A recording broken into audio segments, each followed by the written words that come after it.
ସମସ୍ତେ ଉଚ୍ଚକର ତାଳ ସହିତ ସ୍ୱାଗତ କରିବା। ଆଉ ଯେତେ ଜଣ ଆମେ ଜଡ଼ିତ ଅଛୁ ଆଉ ଆମେ ଭିଡ଼ିଓ ଗୁଡ଼ାକ ଅନ୍ କଲେ ଭଲ ଲାଗିବ। ଆପଣମାନେ ଭିଡ଼ିଓ ଗୁଡ଼ାକ ଅନ୍ କରି ବସନ୍ତୁ। ଆଜ୍ଞା ନମସ୍କାର, ପ୍ରେଜ୍ ଦ ଲର୍ଡ। ନମସ୍କାର, ପ୍ରେଜ୍ ଦ ଲର୍ଡ। ଆପଣଙ୍କର ସଦାପ୍ରଭୁ ସମୟ ଆପଣ ପରମେଶ୍ୱରଙ୍କର ଗୌରବ ହଉ। ବହୁତ ବହୁତ ଧନ୍ୟବାଦ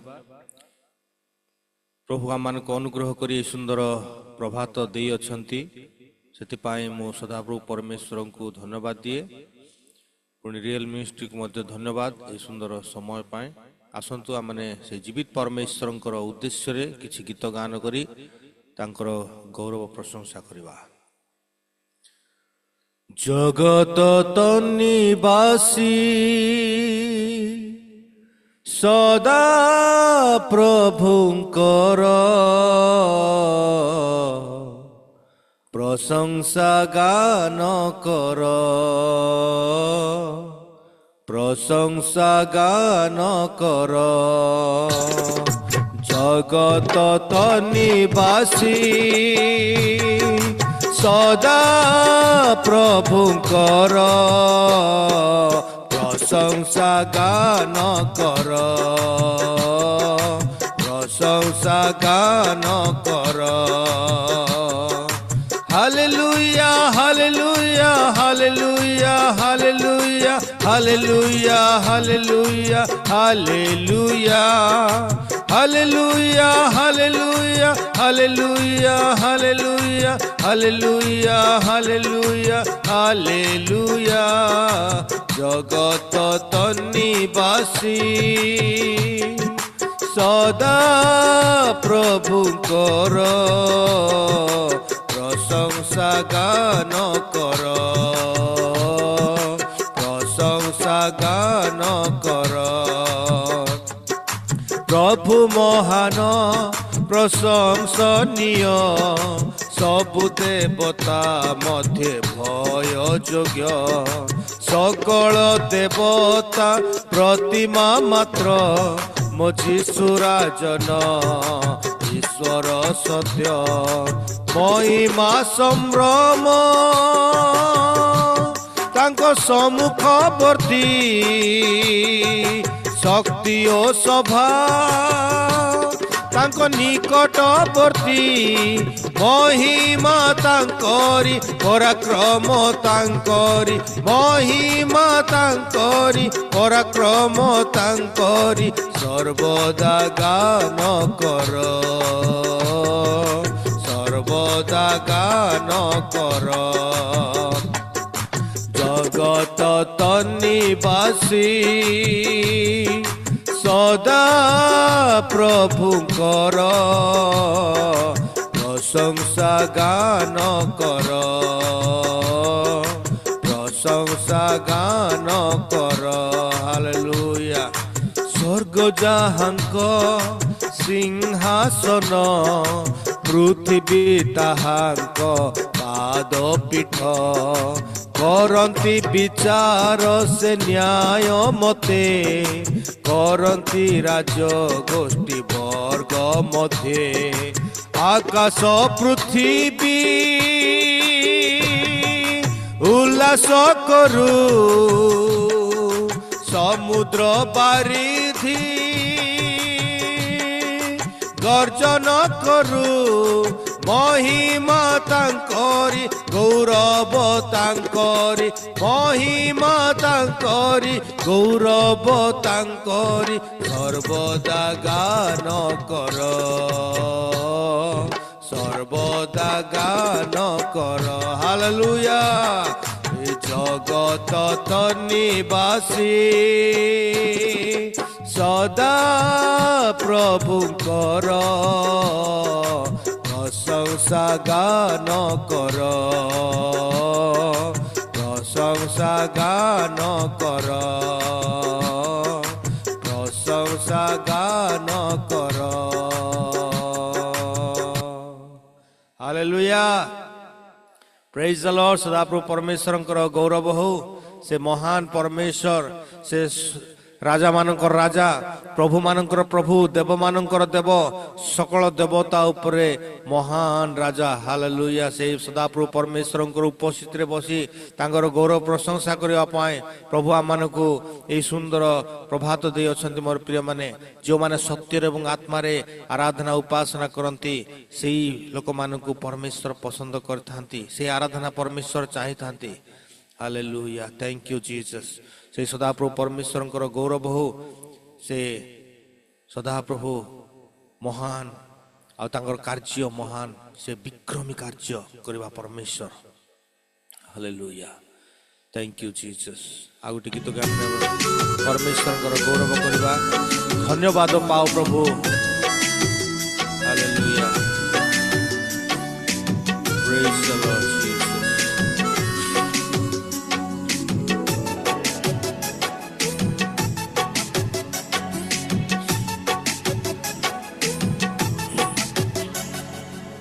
धन्यवाद पाओ प्रभु तुम्हें पूजा पाओ धन्यवाद पाओ प्रभु तुम्हें पूजा पाओ महिमा जिसु नामे महिमा स्तुति आराधना ओ महिमा जिसु नामे महिमा स्तुति आराधना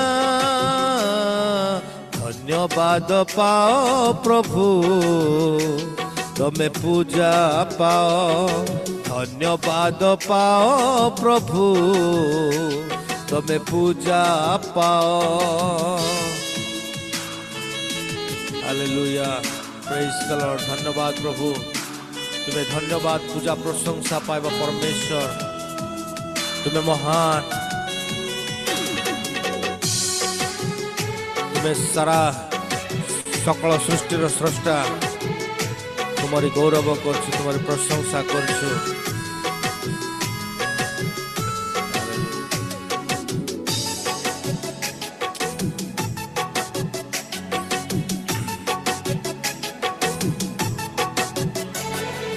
सारा जगतर प्रभु तुम्हें जीसु राजन मानव जातिर मुक्ति तुम्हें हे ईश्वर नंदन हालेलुया हो सारा जगतर प्रभु तुम्हें जीसु राजन मानव जातिर मुक्ति तुम्हें हे ईश्वर नंदन राजा मानकर राजा तुम्हें धर्ममय राजा मानकर राजा तुम्हें धर्ममय महिमा जिसु नामे महिमा स्तुति आराधना ओ महिमा जिसु नामे महिमा स्तुति आराधना धन्यवाद पाओ प्रभु तुम्हें पूजा पाओ धन्यवाद पाओ प्रभु तुम्हें पूजा पाओ प्रेज द लॉर्ड हालेलुया धन्यवाद प्रभु धन्यवाद आमान को जीवित मान को मदर रखिच तुम्हारी साक्षी हवा निमंते तुम्हारे अनुग्रह जे आमान को प्रति प्रचुर तुम्हारे अनुग्रह आमान को तुम्हें बलवान करियोछ धन्यवाद thank you Jesus glory hallelujah praise the Lord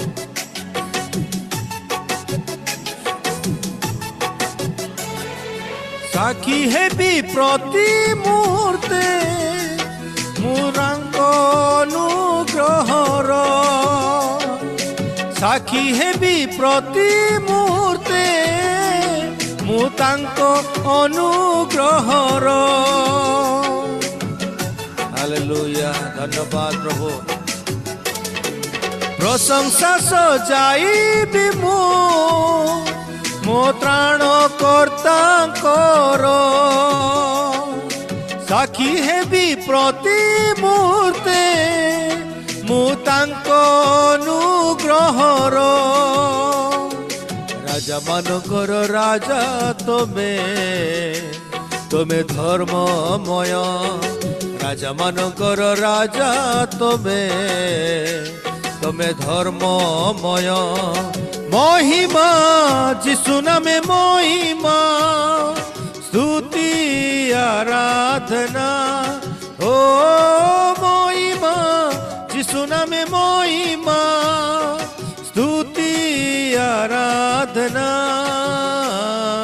धन्यवाद पाओ प्रभु तमे पूजा पाओ धन्यवाद पाओ प्रभु तमे पूजा पाओ हालेलुया प्रेज द लॉर्ड प्रभुंकर गौरव हो से धन्यवाद पूजा प्रशंसा पाइबा परमेश्वर से महान परमेश्वर हालेलुया धन्यवाद धन्यवाद धन्यवाद thank you Jesus thank you Jesus thank you Jesus प्रभु तुम्हारी गौरव करछु तुम्हारी प्रशंसा करछु तुम्हारी जय जयकार करछु परमेश्वर तुम्हें धन्य परमेश्वर hallelujah thank you Jesus hallelujah शून्यर उपरे महाशून्य से शून्य उपरे तांको स्थान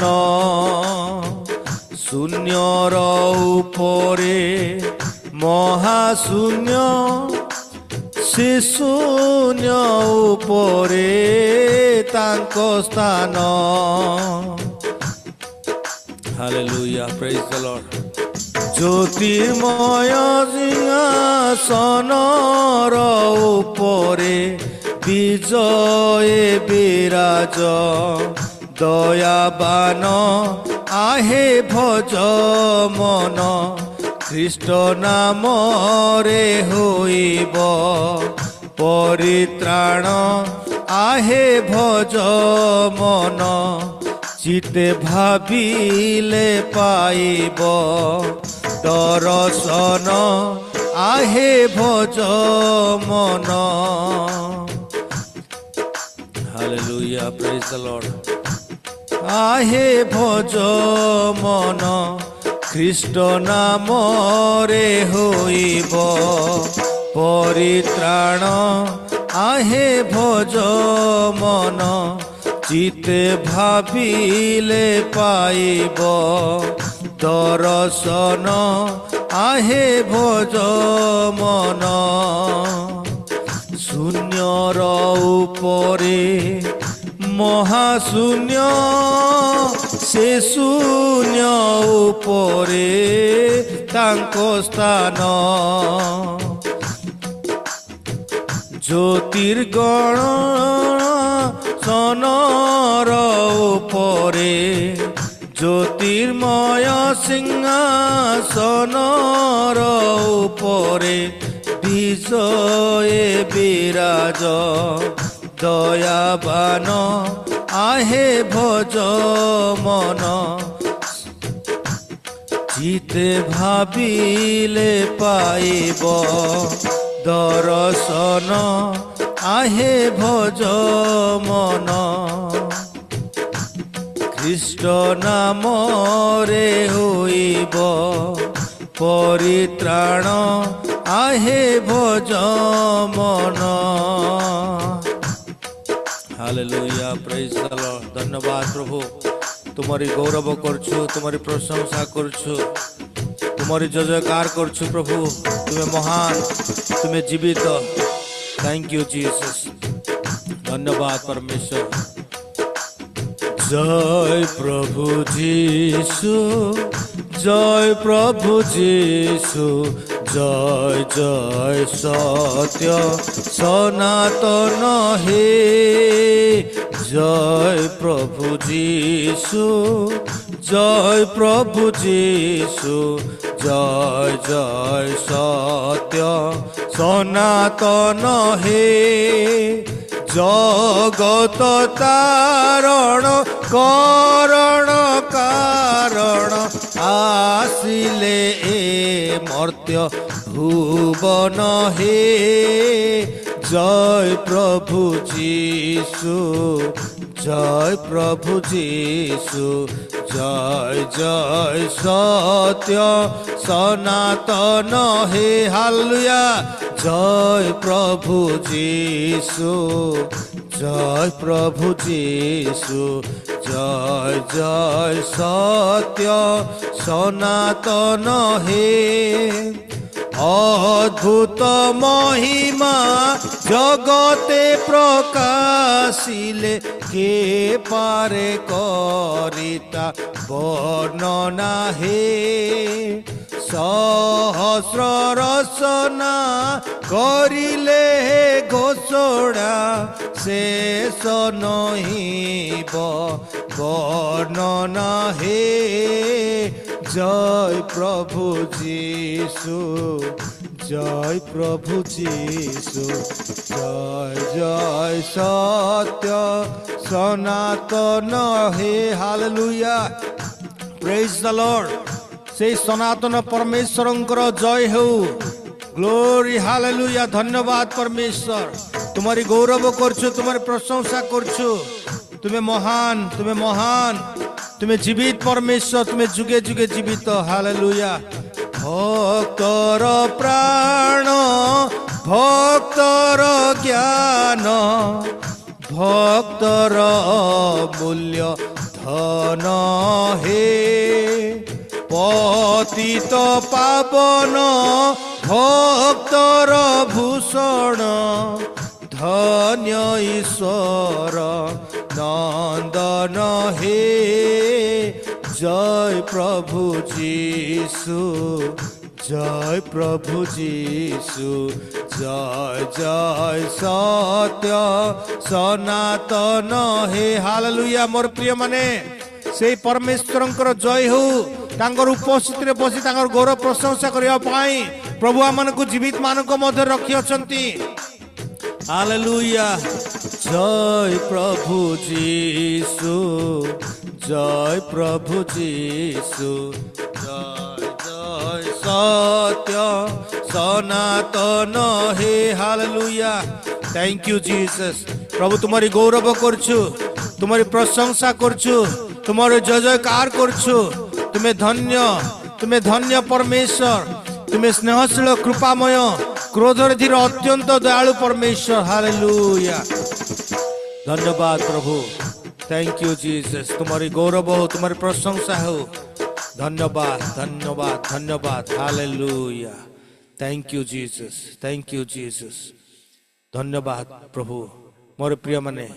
পরমেশ্বর মহান से प्रशंसनीय परमेश्वर प्रशंसा निवासी परमेश्वर हालेलुया थैंक यू जीसस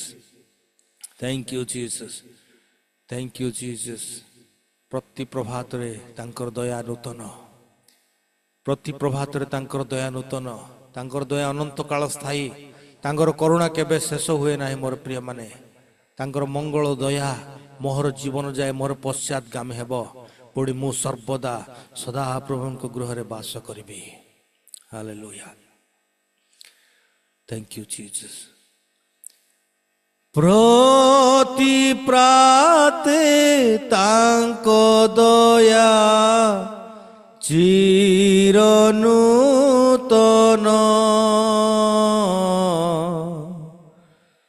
जागो जागो कर तांक प्रशंसा गान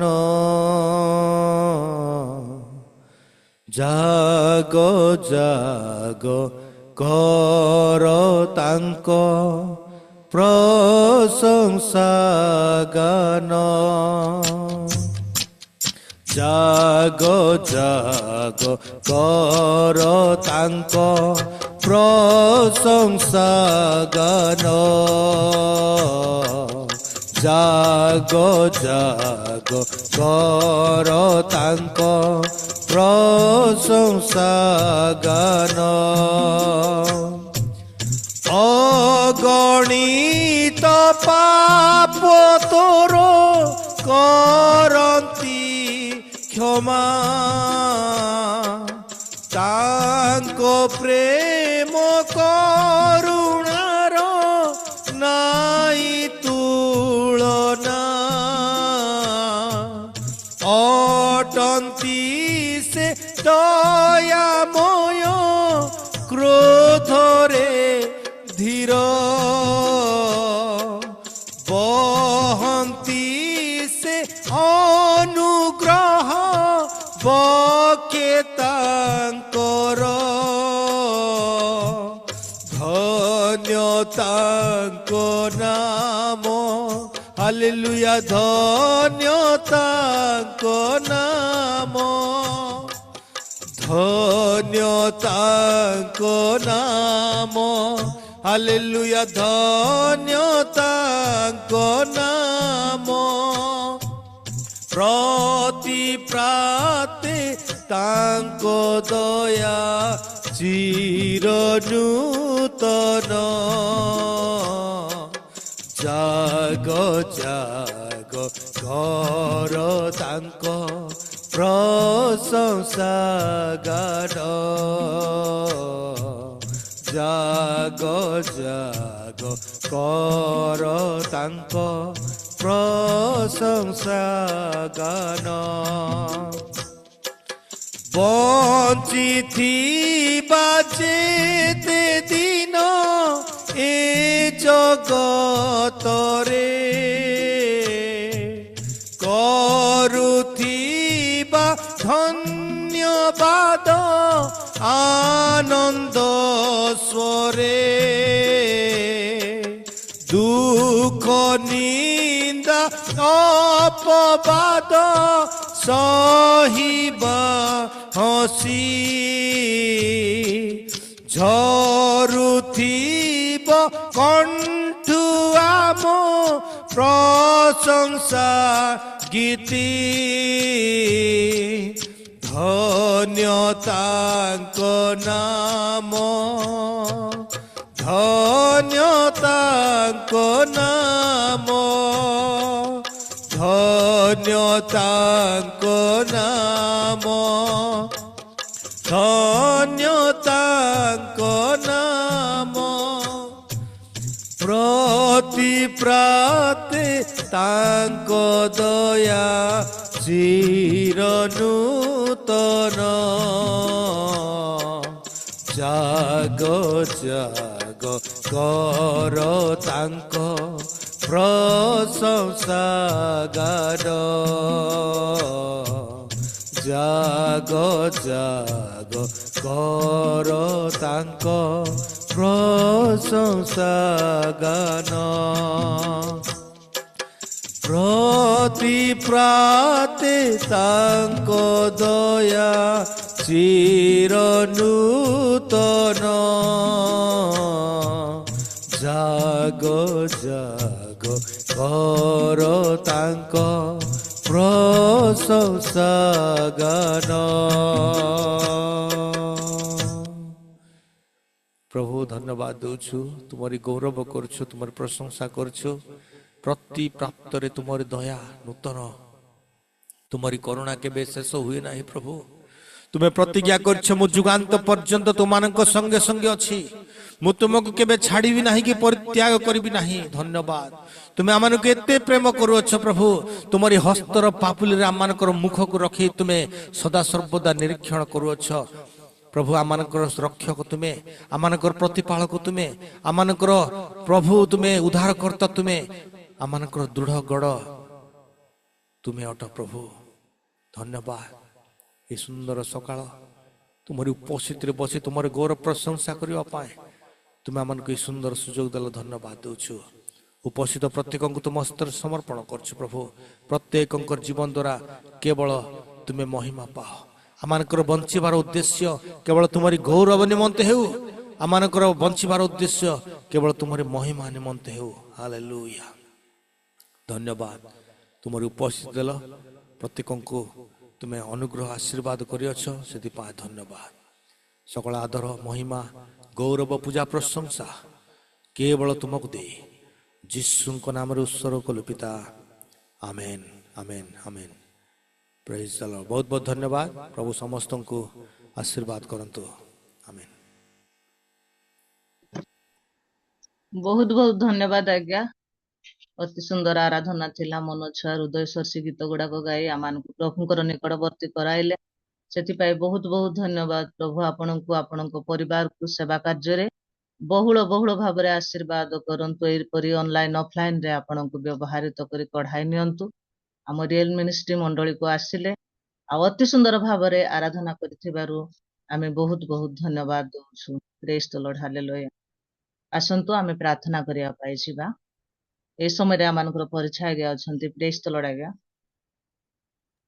ପ୍ରେଜ୍ ଦ ଲର୍ଡ। ପ୍ରେଜ୍ ଦ ଲର୍ଡ। ପ୍ରାର୍ଥନା କରିବେ। ଆମମାନଙ୍କୁ ଆରାଧନା କରିଗଲେ ଆମମାନଙ୍କର ଲିମା ଆଜ୍ଞା ତାଙ୍କ ପାଇଁ, ତାଙ୍କ ପରିବାର ପାଇଁ, ତାଙ୍କ ସେବା କାର୍ଯ୍ୟ ପାଇଁ ବିଶେଷ ପ୍ରାର୍ଥନା କରିବେ।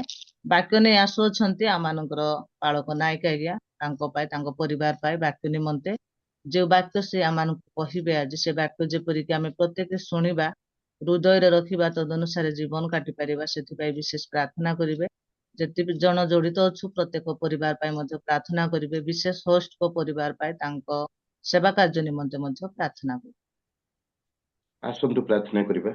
ଧନ୍ୟବାଦ ଦଉଛି ପ୍ରଭୁ, ତୁମର ଅନୁଗ୍ରହ ଏବଂ ତୁମ ଦୟା ସକାଶେ ଆଜି ଏ ଶୁଭ ପ୍ରଭାତ ଦେଖିବା ପାଇଁ ଦେଇଛ। ଏବଂ ପ୍ରଭୁ ତୁମ ଦାସଙ୍କ ମାଧ୍ୟମରେ ତାଙ୍କୁ ତୁମେ ସୁନ୍ଦର କଣ୍ଠ ଦେଇଛ ପ୍ରଭୁ, ଏବଂ ସୁନ୍ଦର ଗୀତ ମାଧ୍ୟମରେ ସେ ତୁମର ଗୌରବ ପ୍ରଶଂସା କରିଛନ୍ତି। ଆମେ ଯେତେ ଲୋକ ପ୍ରଭୁ ଆମେ ଉପସ୍ଥିତ ଅଛୁ, ତାଙ୍କର ଆରାଧନା ମାଧ୍ୟମରେ ଆମେ ଆଶୀର୍ବାଦ ଯୁକ୍ତ ହେଉଛୁ। ତୁମେ ତୁମ ଦାସଙ୍କୁ ବହୁଳ ଭାବେ ଆଶୀର୍ବାଦ କର। ତାଙ୍କୁ ଅନେକ ଜୁମରେ ଅଫଲାଇନ ଅନଲାଇନରେ ମଧ୍ୟ ବ୍ୟବହାର କରି ତାଙ୍କ ମାଧ୍ୟମରେ ତୁମେ ଗୌରବାନ୍ୱିତ ପ୍ରଶଂସନିତ ହେଉଥିବା ତୁମ ପବିତ୍ର ମହତ ନାମକୁ ଧନ୍ୟବାଦ ଦେବା ସଙ୍ଗେ ସଙ୍ଗେ ତୁମ ଦାସଙ୍କୁ ତୁମେ ବହୁଳ ଭାବେ ଆଶୀର୍ବାଦ କର ବୋଲି ତୁମ ନିବେଦନ କରୁଅଛି। ଏତେବେଳେ ପ୍ରଭୁ ହୋଷ୍ଟ ପରିବାର ପ୍ରତି ତୁମେ ବହୁଳ ଆଶୀର୍ବାଦ କର ଏବଂ ଆଜି ପରିଚାଳନା କରୁଥିବା ଦାସୀଙ୍କୁ ମଧ୍ୟ ତାଙ୍କ ପରିବାରକୁ ବହୁଳ ଭାବେ ଆଶୀର୍ବାଦ କର। ଆମେ ଯେତେ ଲୋକ ଜଏନ୍ କରିଛୁ ସମସ୍ତଙ୍କ ପ୍ରତି ସହାୟ ସହବର୍ତ୍ତିବ। ତୁମ ଦାସଙ୍କୁ ପ୍ରଭୁ ତୁମେ ଆଜି ମନୋନୀତ କରିଛ ବାକ୍ୟ ଦେବା ନିମନ୍ତେ। ଆମେ ଯେତେ ଲୋକ ଏକତ୍ରିତ ଅଛୁ ଏକ ମନ ଏକ ହୃଦୟ ସହିତ ବସିବୁ ଏବଂ ତୁମର ସେ ଜୀବନ୍ତ ବାକ୍ୟ ଶୁଣିବୁ। ଏବଂ ପ୍ରଭୁ ପ୍ରତ୍ୟେକ ନିଜକୁ, ନିଜ ପରିବାରକୁ, ନିଜ ମଣ୍ଡଳୀକୁ ସଜାଡ଼ିବୁ। ସେଥିପାଇଁ ଦୟା କର। ବକ୍ତାଙ୍କୁ ବହୁଳ ଭାବେ ଆଶୀର୍ବାଦ କର। ପବିତ୍ର ଆତ୍ମାଙ୍କର ଶକ୍ତି ଦେଇ ତୁମେ କଥା ହେବ। ଗୌରବ ସମ୍ଭ୍ରମ ସ୍ତୁତି ବନ୍ଦନା ତୁମେ ପାଅ। ଜୀବନ୍ତ ଯୀଶୁ ପାଅ ତୁମ ଅର୍ଜନତେ ମାଗୁଅଛି। ଆମେନ୍। ଆମିନ ଆଜ୍ଞା। ବହୁତ ବହୁତ ଧନ୍ୟବାଦ। ବୋଝର ସହିତ ସମସ୍ତ ବିଷୟ ପ୍ରାର୍ଥନା କରି ଆମମାନଙ୍କୁ ଆଶୀର୍ବାଦ ମାଗି ଦେଇଛନ୍ତି। ପ୍ରଭୁ ଆପଣଙ୍କୁ, ଆପଣଙ୍କ ପରିବାରକୁ ସେବା କାର୍ଯ୍ୟରେ ମଧ୍ୟ ବହୁଳ ବହୁଳ ଭାବରେ ଆଶୀର୍ବାଦ କରନ୍ତୁ। ଆସନ୍ତୁ ଆମେ ବାକ୍ୟ ଶୁଣିବା ପାଇଁ ଯିବା। ଯେଉଁ ବାକ୍ୟରେ କି ଜୀବନ ଅଛି, ଯେଉଁ ବାକ୍ୟରେ କି ଅନନ୍ତ ଜୀବନ ଅଛି, ଯେଉଁ ବାକ୍ୟ କି ମଧୁ ମଧୁ ଚାକଠାରୁ ସୁମିଷ୍ଟ, ଯେଉଁ ବାକ୍ୟ କି ଆମମାନଙ୍କର ଚରଣ ପାଇଁ ପ୍ରଦୀପ, ଆମମାନଙ୍କର ପଥ ପାଇଁ ଆଲୁଅ, ଯେଉଁ ବାକ୍ୟ କି ଶୁଣିବା ଦ୍ୱାରା ମରିୟମ ଉତ୍ତମ ଭାଗ ମନୋନୀତ କରିଥିଲା। କାରଣ ବାକ୍ୟରେ ଲେଖାଯାଏ ମନୁଷ୍ୟ ଆଉ ରୁଟିରେ ବଞ୍ଚିବ ନାହିଁ, ଈଶ୍ୱରଙ୍କର ମୁଖ ନିର୍ଗତ ପ୍ରତ୍ୟେକ ବାକ୍ୟରେ ବଞ୍ଚିବ। ସେଇ ପବିତ୍ର ବାକ୍ୟ ନେଇ ଆମମାନଙ୍କର ପ୍ରଭୁଙ୍କର ଦାସ ଆସୁଅଛନ୍ତି, ଯେ କି ପ୍ରଭୁ ତାଙ୍କୁ ପାଳକ ଭାବରେ ବାଛି ଅଛନ୍ତି ବା ଚୟନ କରି ଅଛନ୍ତି। ଆଉ ସେ ଅନେକ ବାକ୍ୟ ଶିକ୍ଷା ଦେଇ ଅନେକ ହଜାର ମାନଙ୍କୁ ଲାଭ କରି ଆସୁଅଛନ୍ତି। ଅନଲାଇନ ଅଫଲାଇନ ରେ ପ୍ରଭୁଙ୍କର ବାକ୍ୟ ଶିକ୍ଷା ଦେଇ ଆସୁଅଛନ୍ତି। ସେଇ ପ୍ରଭୁଙ୍କର ଦାସଙ୍କୁ ମୁଁ ଆହ୍ୱାନ କରିବା ପୂର୍ବରୁ ଆଉ ଗୋଟେ ବାକ୍ୟ ଅଧ୍ୟୟନ କରିବି, ତାପରେ ଆମେ ଆଉ ଆହ୍ୱାନ କରିବା ପାଇଁ ଯିବା। ତୁମ୍ଭ ପ୍ରମାଣ ବାକ୍ୟ ସକଳ ଆଶ୍ଚର୍ଯ୍ୟ, ଏଥିପାଇଁ ମୋ ପ୍ରାଣ ତାହା ସବୁ ପାଳନ କରେ। ତୁମ୍ଭ ବାକ୍ୟର ବିକାଶ ଆଲୁଅ ପ୍ରଦାନ କରେ, ତାହା ନିର୍ବୋଧକୁ ବୋଧ ଦିଏ। ପ୍ରଭୁ ଆପଣା ବାକ୍ୟରେ ଆଶୀର୍ବାଦ କରନ୍ତୁ। ଆଉ ଆସନ୍ତୁ ଏ ସମୟରେ ଆମମାନଙ୍କର ପାଳକ ନାୟକ ଆଜ୍ଞାଙ୍କୁ ମୁଁ ପ୍ରଭୁ ଯୀଶୁ ଖ୍ରୀଷ୍ଟଙ୍କ ନାମରେ ସମ୍ମୁଖକୁ ଆହ୍ୱାନ କରେ। ଯେତେବେଳେ ସେ ସମ୍ମୁଖକୁ ଆସିବେ ଆମେ ସମସ୍ତେ ଉଚ୍ଚ କରତାଳ ସହିତ ଆଜ୍ଞାଙ୍କୁ ଆମେ ସ୍ୱାଗତ କରିବା। ଆଜ୍ଞା ନମସ୍କାର। ପ୍ରେଜ୍ ଦ ଲର୍ଡ। ନମସ୍କାର। ପ୍ରେଜ୍ ଦ ଲର୍ଡ। ପ୍ରେଜ୍ ଦ ଲର୍ଡ। ଆପଣଙ୍କର ସମୟ, ଆପଣ ବାକ୍ୟ ଶିକ୍ଷା ପରାମର୍ଶ ପ୍ରଦାନ କରିବା ହେବେ। ଧନ୍ୟବାଦ ସମସ୍ତଙ୍କୁ ପ୍ରଭୁ ଯୀଶୁ ଖ୍ରୀଷ୍ଟଙ୍କ ନାମରେ ମୁଁ ଧନ୍ୟବାଦ ଦଉଛି। ଆଉ ଏତେ ସୁନ୍ଦର ସୁଯୋଗ ମତେ ଦେଲେ। ଆଉ ପ୍ରଭୁଙ୍କର ଗୌରବ ହେଉ, ମହିମା ହଉ ତାହାଙ୍କର ମଣ୍ଡଳୀକୁ ଏବଂ ତାହାଙ୍କର ମିନିଷ୍ଟ୍ରିକୁ ଆଗକୁ ଆଣିଛନ୍ତି ତାଙ୍କର ସେବା କାର୍ଯ୍ୟ ନିମନ୍ତେ। ଅନେକ ଏହି ସେବା କାର୍ଯ୍ୟ ମାଧ୍ୟମରେ ତାଙ୍କର ଆତ୍ମିକ ଜୀବନକୁ ସଜାଡ଼ି ପାରୁଛନ୍ତି ଏବଂ ସେମାନେ ସେମାନଙ୍କର ଅନନ୍ତ ଜୀବନର ମୁକୁଟ ପାଇବା ନିମନ୍ତେ ଦୌଡ଼ୁଅଛନ୍ତି। ସେଇଥିପାଇଁ ମୁଁ ଧନ୍ୟବାଦ ଦଉଛି ଏହି ରିଏଲ ମିନିଷ୍ଟ୍ରି ସେବା କାର୍ଯ୍ୟକୁ ବହୁଳ ବହୁଳ ଭାବରେ ପ୍ରଭୁ ଆଶୀର୍ବାଦ କରନ୍ତୁ ଏବଂ ଆଗାମୀ ଦିନମାନଙ୍କରେ ଏହାକୁ ପ୍ରଭୁ ବହୁଳ ଭାବରେ ବ୍ୟବହାର କରି ଅନେକ ହଜାର ମାନଙ୍କୁ ଆଉ ଆହ୍ୱାନ କରନ୍ତୁ। ଆଜିର ଶାସ୍ତ୍ରାଂଶ ଆମେ ଦେଖିବା ପ୍ରକାଶିତ ବାକ୍ୟ, ଆମେ ଦେଖିବା 2 ପର୍ବ 10 ପଦ। ପ୍ରକାଶିତ ବାକ୍ୟ 2 ପର୍ବ 10 ପଦ। ଯେଉଁ ସବୁ ଦୁଃଖ ଭୋଗ କରିବାକୁ ଯାଉଅଛ, ସେହି ସବୁକୁ ଭୟ କର ନାହିଁ। ଦେଖ, ତୁମ୍ଭମାନଙ୍କ ପରୀକ୍ଷା ନିମନ୍ତେ ଶୟତାନ ତୁମ୍ଭମାନଙ୍କ ମଧ୍ୟରୁ କାହାରିକୁ କାରାଗାରରେ ନିକ୍ଷେପ କରିବ, ଆଉ ତୁମ୍ଭେମାନେ 10 ଦିନ କ୍ଲେଶ ଭୋଗ କରିବ। ତୁମ୍ଭେ ମରଣ ପର୍ଯ୍ୟନ୍ତ ବିଶ୍ୱସ୍ତ ଥାଅ, ସେଥିରେ ଆମ୍ଭେ ତୁମ୍ଭକୁ ଜୀବନ ରୂପ ମୁକୁଟ ଦେବୁ। ପ୍ରେଜ୍ ଦ ଲର୍ଡ, ହାଲେଲୁୟା। ଆମ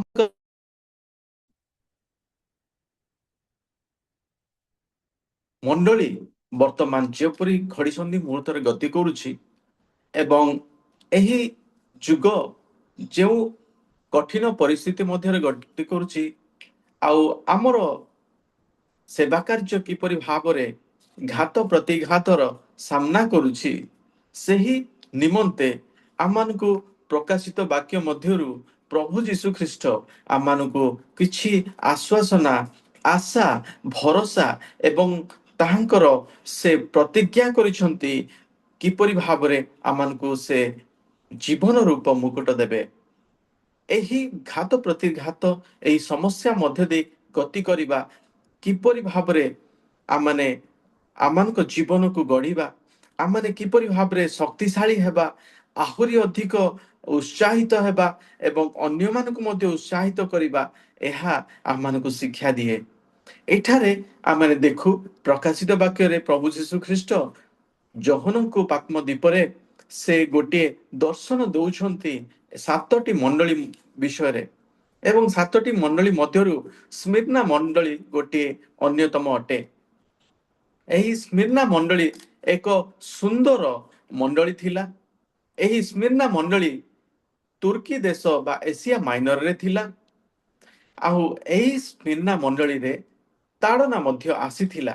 ଏହି ତାଡ଼ନାରେ ସେମାନେ କିପରି ଭାବରେ ନିଜକୁ ସେମାନେ ସାହସର ସହିତ ଛିଡ଼ା ହେଲେ ଏବଂ ଯୀଶୁଙ୍କର ଯେଉଁ ସାକ୍ଷ୍ୟ ସେମାନେ ପ୍ରକାଶ କଲେ, ଏହା ଆମମାନଙ୍କୁ କିପରି ଭାବରେ ଆମମାନଙ୍କ ଆତ୍ମିକ ଜୀବନକୁ ଏବଂ ଆମମାନଙ୍କର ମନୋବଳକୁ କିପରି ସୁଦୃଢ଼ କରେ, ତାହା ଆମେ ଦେଖୁ।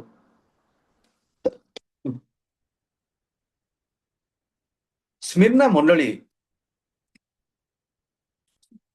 195 ଖ୍ରୀଷ୍ଟପୂର୍ବରେ ଗଠିତ ହୋଇଥିଲା।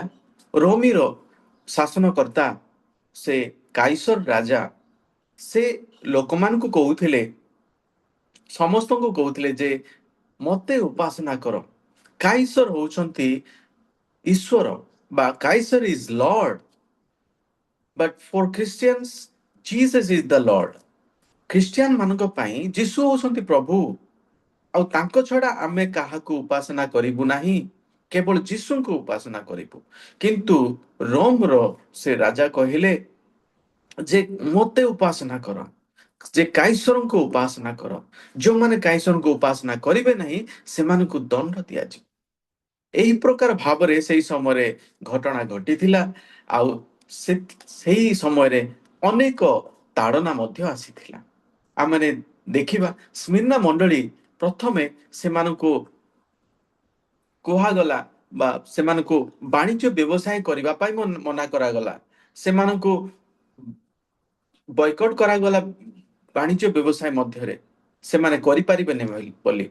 ଆଉ ସେମାନଙ୍କୁ ଆଉ କୌଣସି କାର୍ଯ୍ୟ ଦିଆଗଲା ନାହିଁ, ସରକାରୀ କିମ୍ବା ବେସରକାରୀରେ। ଆଉ ସେମାନଙ୍କର ଆର୍ଥିକ ଅବସ୍ଥା ବହୁତ ତଳକୁ ଯାଇଥିଲା। ଏଇଠାରେ ସେଥିପାଇଁ ଈଶ୍ୱର ଆମମାନଙ୍କୁ ସେଇ ବାକ୍ୟରେ ଲେଖିଛନ୍ତି ଯେ ସେ ଏହା କହନ୍ତି, ଆମ୍ଭେ ଜାଣୁ ତୁମର କ୍ଲେଶ, ତୁମର ଦୀନତା, କିନ୍ତୁ ତୁମେ ଧନ୍ୟବାଦ।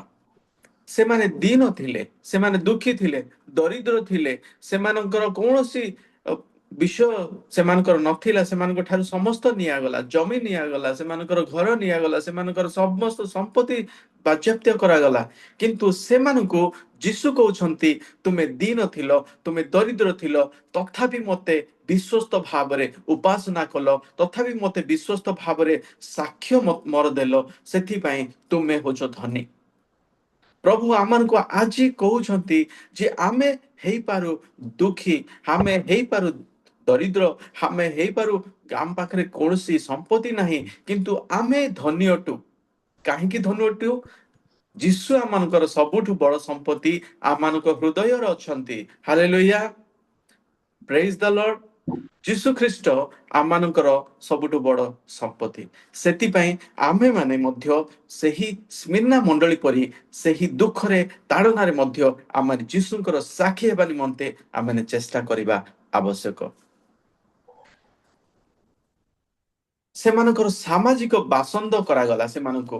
ଏଠାରେ ଲେଖାଯାଏ ଜିହୁଦୀ ମାନେ ମଧ୍ୟ ସେମାନଙ୍କୁ ଗ୍ରହଣ କଲେ ନାହିଁ, ଖ୍ରୀଷ୍ଟିଆନ ଲୋକମାନଙ୍କୁ, ଏବଂ ରୋମର ଲୋକମାନେ ମଧ୍ୟ ସେମାନଙ୍କୁ ସାମାଜିକ ବାସନ୍ଦ କଲେ। ଏଠି ଲେଖାଯାଏ ସେମାନେ ଜିହୁଦୀ କହୁଛନ୍ତି, କିନ୍ତୁ ସେମାନେ ଜିହୁଦୀ ନୁହନ୍ତି। ତା ଅର୍ଥ ଜିହୁଦୀ ଲୋକମାନେ କେତେ ଲୋକ ସେମାନେ ଯୀଶୁଙ୍କୁ ବିଶ୍ୱାସ କଲେ ନାହିଁ, ସେମାନଙ୍କୁ ଯୀଶୁଙ୍କୁ ଈଶ୍ୱର ଏବଂ ସେ ତ୍ରାଣକର୍ତ୍ତା ପ୍ରଭୁ ଯୀଶୁ ବୋଲି ଗ୍ରହଣ କଲେ ନାହିଁ। ସେମାନେ ମୋ ନିମନ୍ତେ ଯୀଶୁ ଖ୍ରୀଷ୍ଟ କ୍ରୁଶରେ ହତ ହୋଇଥିଲେ ଏବଂ ମୋ ନିମନ୍ତେ ଯୀଶୁ ଖ୍ରୀଷ୍ଟ ଉତ୍ଥାପିତ ହେଲେ ଏବଂ ମତେ ସେ ପରିତ୍ରାଣ ଦେବା ନିମନ୍ତେ ଆସିଥିଲେ, ଏହା ସେମାନେ ବିଶ୍ୱାସ କଲେ ନାହିଁ। ସେଥିପାଇଁ ସେମାନେ ସାମାଜିକ ଭାବରେ ବାସନ୍ଦ କରାଗଲେ। ସେହି ଖ୍ରୀଷ୍ଟିଆନ ଲୋକଙ୍କୁ ସେଠାରେ ତାଡ଼ନା ଆସିଲା, ସାମାଜିକ ବାସନ୍ଦ।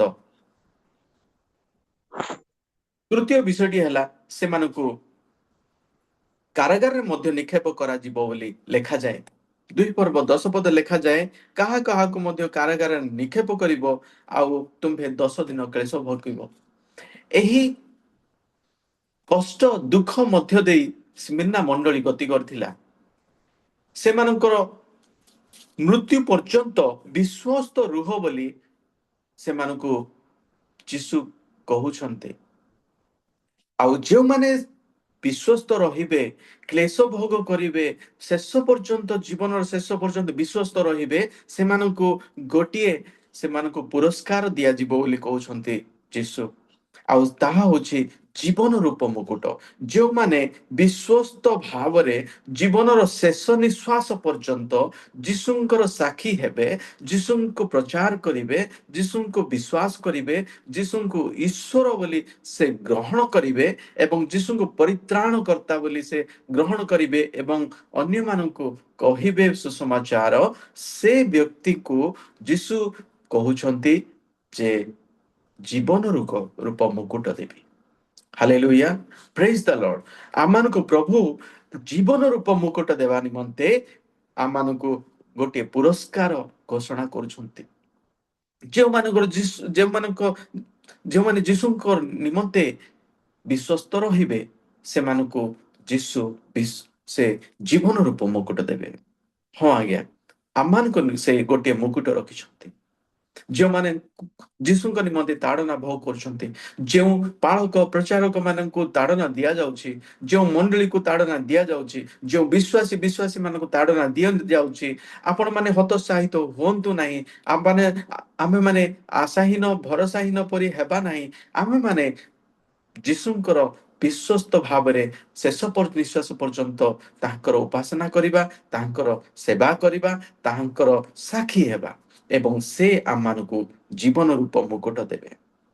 ଯୀଶୁ ଆମମାନଙ୍କୁ 5 ପ୍ରକାର ମୁକୁଟ ବିଷୟରେ ଆମମାନଙ୍କୁ କହୁଛନ୍ତି। ସେଇ ବିଷୟରେ ଆମେ ଚିନ୍ତା କରିବା। ପ୍ରଭୁ ଯୀଶୁ କେବଳ ଆମମାନଙ୍କୁ ପରିତ୍ରାଣ ଦେବେ ନାହିଁ, ତା ସହିତ ସେ ଆମମାନଙ୍କୁ 5 ପ୍ରକାର ମୁକୁଟ ଦେବେ। ପରିତ୍ରାଣ ଆମମାନଙ୍କର ଅଛି ସତ, କିନ୍ତୁ ତା ସହିତ ଆହୁରି ପୁରସ୍କାର ମଧ୍ୟ ଅଛି। ଯେଉଁମାନେ ବିଶ୍ୱସ୍ତ ଭାବରେ ତାଙ୍କର ସେବା କାର୍ଯ୍ୟ କରିବେ ସେମାନଙ୍କୁ ଦିଆଯିବ। ଆମେ ଏଠାରେ ଦେଖୁଛୁ ଯେ ସେମାନଙ୍କୁ ଜୀବନ ରୂପ ମୁକୁଟ ମିଳିବ। ଜୀବନ ରୂପ ମୁକୁଟର ଅର୍ଥ ହେଲା ଯେ ଅନନ୍ତ ଜୀବନ। ଆମେ ଅନନ୍ତ ଜୀବନର ମୁକୁଟ ପାଇବା। ଏହି ଅନନ୍ତ ଜୀବନର ମୁକୁଟ ସେଇମାନେ ପାଇବେ ଯେଉଁମାନେ ଯୀଶୁଙ୍କୁ ବିଶ୍ୱସ୍ତ ଭାବରେ ଗ୍ରହଣ କରିବେ, ଯେଉଁମାନେ ଯୀଶୁଙ୍କୁ ବିଶ୍ୱସ୍ତ ଭାବରେ ସାକ୍ଷୀ ହେବେ, ଯେଉଁମାନେ ଯୀଶୁଙ୍କୁ ନିଜର ବ୍ୟକ୍ତିଗତ ତ୍ରାଣକର୍ତ୍ତା ବୋଲି ବିଶ୍ୱାସ କରିବେ। ଆଉ ଆମେ ଦେଖିବା ଆଉ ଗୋଟିଏ ମୁକୁଟ ବିଷୟରେ, ତାହା ଲେଖାଯାଏ 1 କରିନ୍ଥୀ 9:25 କେହି ଜଣେ ଦୟାକରି ପଢିବେ।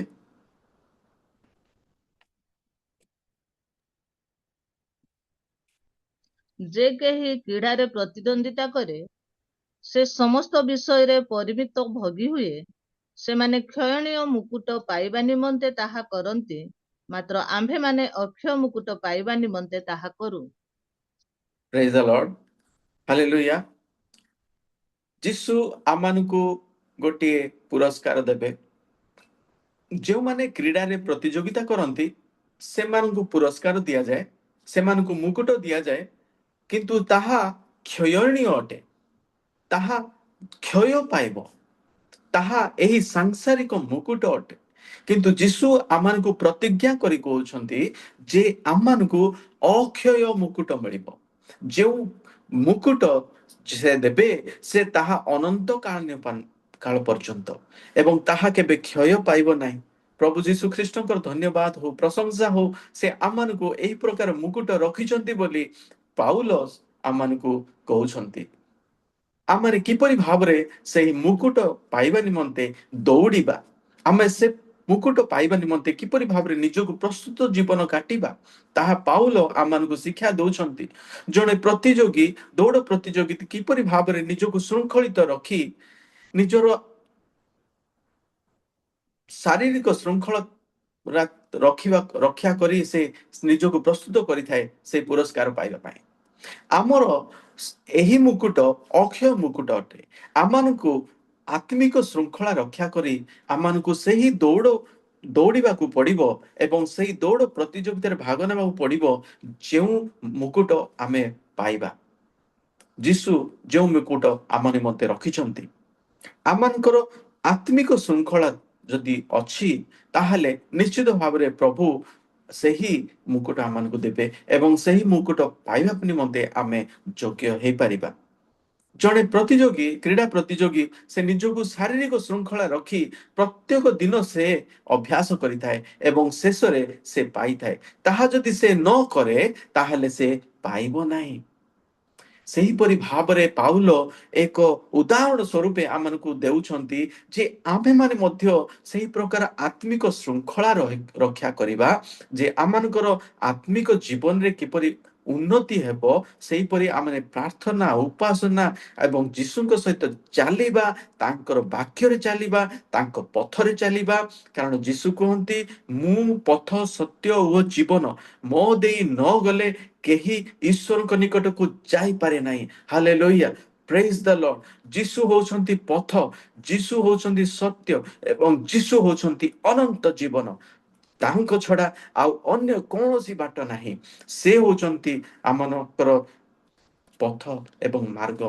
ତାହାଙ୍କ ପଥରେ ଆମେ ଯେତେବେଳେ ଯିବା ତାହେଲେ ଶୃଙ୍ଖଳିତ ଭାବରେ ଆମେ ଯିବା, ଆମେ ଆତ୍ମିକ ଶୃଙ୍ଖଳା ଭାବରେ ଯିବା, ତାହେଲେ ସେ ଆମମାନଙ୍କୁ ଅକ୍ଷୟ ମୁକୁଟ ଦେବେ।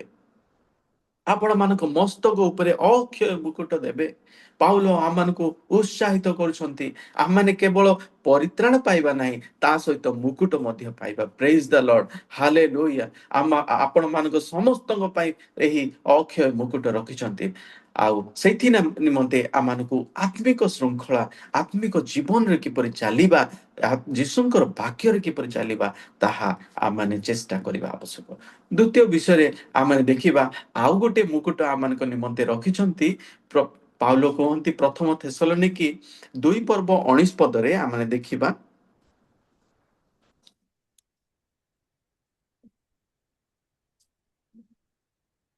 କାରଣ ଆମ୍ଭମାନଙ୍କର ପ୍ରଭୁ ଯୀଶୁଙ୍କର ଆଗମନ ସମୟରେ ତାହାଙ୍କ ଛାମୁରେ ଆମ୍ଭମାନଙ୍କର ଭରସା ଅବା ଆନନ୍ଦ ବା ଦର୍ପର ମୁକୁଟ କଣ ଅଟେ କି ତୁମ୍ଭେମାନେ ନୁହଁ? ପ୍ରେଜ୍ ଦ ଲର୍ଡ, ହାଲେଲୁୟା। ଏଠାରେ ସୁନ୍ଦର ଭାବରେ ସାଧୁ ପାଉଲ କୁହନ୍ତି ଯେ ଦର୍ପର ମୁକୁଟ ବା crown of rejoicing, even though persecution comes, the church must stand together to praise God, to witness Jesus Christ. ଆମେ ଯେତେ ତାଡ଼ନା ହେଲେ ମଧ୍ୟ, ଯେତେ କଷ୍ଟ ହେଲେ ମଧ୍ୟ, ଆମେ ଯୀଶୁଙ୍କ ନିମନ୍ତେ ସାକ୍ଷୀ ହେବା ନିମନ୍ତେ ସଦାବେଳେ ତତ୍ପର ରହିବା ଆବଶ୍ୟକ। ଆଉ ସେ କହୁଛନ୍ତି ଆମମାନେ ଗୋଟିଏ ମୁକୁଟ ରଖିଛୁ, ତାହା ଏହି ଯେ କେତେ ସୁନ୍ଦର ଭାବରେ ଗୋଟିଏ ମୁକୁଟ ରଖିଛନ୍ତି, କ୍ରାଉନ୍ ଅଫ୍ ରିଜୋଇସିଂ, ଗୋଟିଏ ଦର୍ପର ମୁକୁଟ, ଏକ ଗର୍ବର ମୁକୁଟ। ଆମର ଗର୍ବ ହେଲା ଯୀଶୁ ଖ୍ରୀଷ୍ଟ। ମୁଁ କୌଣସି ବିଷୟରେ ଦର୍ପ କରେ ନାହିଁ, ପାଉଲ କୁହନ୍ତି, କିନ୍ତୁ ମୁଁ ଗୋଟିଏ ବିଷୟରେ ଦର୍ପ କରେ ଯେ ମୁଁ ପ୍ରାଣପଣ ସେଇ ପ୍ରତିଯୋଗିତାରେ ବା ସେଇ ଦୌଡ଼ ପ୍ରତିଯୋଗିତାରେ ମୁଁ ଦୌଡୁଛି ବା ଶେଷ ପର୍ଯ୍ୟନ୍ତ ମୁଁ ପହଞ୍ଚି ଯାଇଛି ଏବଂ ସେଇ ମୁକୁଟ ମୁଁ ପାଇଅଛି। ଏବଂ ଯୀଶୁ ଖ୍ରୀଷ୍ଟ ହଉଛନ୍ତି ମୋର ସେଇ ଗୌରବ। ସେଇ ଗୌରବର ମୁକୁଟ ପାଇବା ନିମନ୍ତେ ବା ସେ ଯୀଶୁ ଖ୍ରୀଷ୍ଟଙ୍କୁ ପାଇବା ନିମନ୍ତେ ମୁଁ ଦୌଡ଼ିବି। ଥେସଲୋନିକରେ ପାଉଲ ସୁନ୍ଦର ଭାବରେ ସେ ମଣ୍ଡଳୀକୁ ଆହ୍ୱାନ ଦଉଛନ୍ତି ଯେ ଆସ ଆମେ ଯୀଶୁଙ୍କୁ ପାଇବା ନିମନ୍ତେ ଦୌଡ଼ିବା, ସେଇ ଦର୍ପକୁ ପାଇବା ନିମନ୍ତେ ଦୌଡ଼ିବା। କାହାଠାରେ ମୋର କୌଣସି ଦର୍ପ ନାହିଁ, ମୋର ଧନ ସମ୍ପତ୍ତିରେ ଦର୍ପ ନାହିଁ, ମୋର ଜୀବନରେ ଦର୍ପଣ ନାହିଁ, ମୋର କୌଣସି ବିଷୟରେ ସଂସାରିକ ବିଷୟରେ ଦର୍ପ ନାହିଁ, କେବଳ ମୋର ଯୀଶୁଙ୍କ ବିଷୟରେ ଦର୍ପ କରିବାର ଅଛି। ମୋର ଦର୍ପ କରିବାର ଅଛି ବା ଗୌରବ ପ୍ରଶଂସା କରିବାର ଅଛି କହିଲେ ଯୀଶୁଙ୍କ ବିଷୟରେ କରିବାର ଅଛି। ତାହା ପାଉଲ ଆମମାନଙ୍କୁ ଦେଖେଇଛନ୍ତି। ଆଉ ସେହି ଦର୍ପ ଆମମାନେ ଜୀବନରେ କରିବା ଆବଶ୍ୟକ ଯେ ମୁଁ ସଦାବେଳେ ମୋ ମୁଖରୁ ଯୀଶୁଙ୍କର ଦର୍ପ। ଜହନ ଡୁବସ୍କ କହିଲେ ଯେ ମୁଁ ବରଂ ନ୍ୟୁନ ହେଇଯାଉ, ଯୀଶୁ ଉନ୍ନତ ହୁଅନ୍ତୁ। ମୁଁ ଯୀଶୁଙ୍କର ପାଦୁକା ଫିଟାଇବା ପାଇଁ ମଧ୍ୟ ଯୋଗ୍ୟ ନୁହେଁ। ଯୀଶୁ ଆମ ଜୀବନରେ ପ୍ରଶଂସା ପାଆନ୍ତୁ, ଯୀଶୁ ଆମ ଜୀବନରେ ଉନ୍ନତି ବା ଆମ ଜୀବନରେ ସେ ବଡ଼ ହେଇକି ଦେଖାଯାଆନ୍ତୁ, ତାହେଲେ ଆମମାନେ ଆଶୀର୍ବାଦ ପାଇବା, ଆମର ସେଇ ଦର୍ପର ମୁକୁଟ ପାଇବା। ଯୀଶୁ ହଉଛନ୍ତି ଆମର ମୁକୁଟ, ସେଇ ଦର୍ପର ମୁକୁଟ। ଆମେ ସେହି ଯୀଶୁଙ୍କୁ ପାଇବା ନିମନ୍ତେ ଦୌଡ଼ିବା। କିପରି ଭାବରେ ଦୌଡ଼ିବା? ଆମେ ତାହାଙ୍କର ବାକ୍ୟରେ ଚାଲିବା, ତାହାଙ୍କ ପଥରେ ଚାଲିବା, ତାହାଙ୍କ ଆଲୋକରେ ଚାଲିବା ଏବଂ ତାହାଙ୍କର ଆଲୋକ ଆମମାନେ ଅନ୍ୟମାନଙ୍କୁ ମଧ୍ୟ ଦେଖେଇବା। ତାହା ହଉଛି ଆମର ଦର୍ପର କାର୍ଯ୍ୟ। ହଁ, ମୁଁ ସେଇ ଭାଇକୁ ଆଲୋକର ପଥକୁ ଆଣିଲି, ହଁ ମୁଁ ସେଇ ଭଉଣୀକୁ ଯୀଶୁଙ୍କ ପଥକୁ ଆଣିଲି।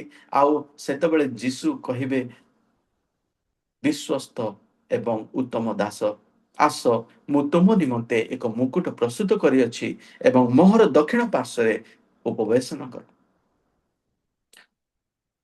ଯୀଶୁ କହିଲେ ଯେ ମୁଁ ଜଗତର ଆଲୋକ ଅଟେ, ତୁମେମାନେ ମଧ୍ୟ ଜଗତର ଆଲୋକ। ତୁମର କାର୍ଯ୍ୟ ଏପରି ଭାବରେ ପ୍ରକାଶିତ ହେଉ ଯେଉଁ କାର୍ଯ୍ୟ ଦ୍ୱାରା ତୁମର ଈଶ୍ୱର ପ୍ରଶଂସିତ ହେବେ, ଗୌରବାନ୍ୱିତ ହେବେ। ଆମମାନଙ୍କର ଆଲୋକ ଯୀଶୁଖ୍ରୀଷ୍ଟ ଅଛନ୍ତି। ସେଇ ଯୀଶୁଖ୍ରୀଷ୍ଟଙ୍କୁ ଆମ ଜୀବନରେ ପ୍ରକାଶିତ କରିବା ଅନ୍ୟମାନଙ୍କ ଠାରେ, ତାହେଲେ ଯୀଶୁ ପ୍ରଶଂସା ପାଇବେ, ଈଶ୍ୱର ପ୍ରଶଂସା ପାଇବେ। ଆଉ ଏହି ଦର୍ପର ମୁକୁଟ ଆମମାନେ ନିଶ୍ଚିତ ଭାବରେ ପାଇବା। ତୃତୀୟ ବିଷୟରେ ଆମେ ଦେଖିବା 2 ତିମୋଥୀ 4:8।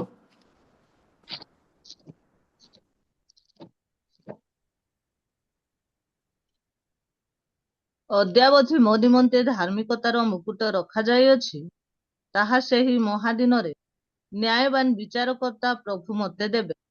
ପୁଣି କେବଳ ମୋତେ ନୁହେଁ, ମାତ୍ର ଯେତେ ଲୋକ ତାହାଙ୍କ ଆଗମନକୁ ପ୍ରିୟ ଜ୍ଞାନ କରନ୍ତି, ସେ ସମସ୍ତଙ୍କୁ ଦେବେ। ପ୍ରେଜ୍ ଦ ଲର୍ଡ, ହାଲେଲୁୟା। ଯୀଶୁ ଏଇଠି ଆମ ସମସ୍ତଙ୍କୁ ଗୋଟିଏ ପୁରସ୍କାର ଦଉଛନ୍ତି, ଆମ ସମସ୍ତଙ୍କୁ ଉତ୍ସାହିତ କରୁଛନ୍ତି। ଆମମାନଙ୍କର ସେବା କାର୍ଯ୍ୟ ବୃଥା ନୁହେଁ, ଆମମାନଙ୍କର ଉପାସନା ବୃଥା ନୁହେଁ, ଆମମାନଙ୍କର ପ୍ରଶଂସା ଗାନ କରିବା ବୃଥା ନୁହେଁ। ଏହାର ପୁରସ୍କାର ଅଛି। ଆମମାନଙ୍କୁ ସେ କହୁଛନ୍ତି ଯେ ଆମମାନେ ତୁମମାନଙ୍କୁ ଗୋଟିଏ ପୁରସ୍କାର ଦେବା, ତାହା ଧାର୍ମିକତାର ପୁରସ୍କାର। ମୋ ନିମନ୍ତେ ଧାର୍ମିକତାର ପୁରସ୍କାର ରଖାଯାଇଛି ବୋଲି ପାଉଲ କହୁଛନ୍ତି। ତାହା ସେଇ ମହାଦିନରେ ନ୍ୟାୟବାନ ପରମେଶ୍ୱର ବିଚାରକର୍ତ୍ତା ପ୍ରଭୁ ଯୀଶୁ ଖ୍ରୀଷ୍ଟ ସେ ମତେ ଦେବେ। ପୁଣି କେବଳ ମତେ ନୁହେଁ, ମାତ୍ର ଯେତେ ଲୋକ ତାହାଙ୍କ ଆଗମନକୁ ପ୍ରିୟ ଜ୍ଞାନ କରନ୍ତି ସେ ସମସ୍ତଙ୍କୁ ଦେବେ। ପାଉଲ ଆପଣଙ୍କୁ ଏବଂ ମତେ ସେ କହୁଛନ୍ତି ଯେ ହେ ଖ୍ରୀଷ୍ଟୀୟ ପ୍ରିୟ ଭାଇ ଭଉଣୀ ମାନେ, ହେ ପ୍ରିୟ ମଣ୍ଡଳୀ, ସମସ୍ତଙ୍କ ନିମନ୍ତେ ମୁକୁଟ ରଖାଯାଇଛି। ଆଉ ସେହି ଆଗମନ ଦିନରେ ଯୀଶୁ ଆମମାନଙ୍କୁ ସମସ୍ତଙ୍କୁ ସେହି ମୁକୁଟ ଦେବେ, ସେହି ଧାର୍ମିକତାର ମୁକୁଟ। ଯେଉଁମାନେ ତାଡ଼ନା ମଧ୍ୟ ଦେଇ ଗତି କରିଛନ୍ତି, ଯେଉଁମାନେ ଦୁଃଖ କଷ୍ଟ ମଧ୍ୟ ଦେଇ ଗତି କରିଛନ୍ତି, ସେମାନେ ଦିନହୀନ ହେଲେ ମଧ୍ୟ ସେମାନେ ଧନୀ, କାରଣ ସେମାନେ ଯୀଶୁ ଧନକୁ ସେମାନେ ପାଇଛନ୍ତି। ଯୀଶୁ ହଉଛନ୍ତି ଆମମାନଙ୍କର ପ୍ରକୃତ ଧନ।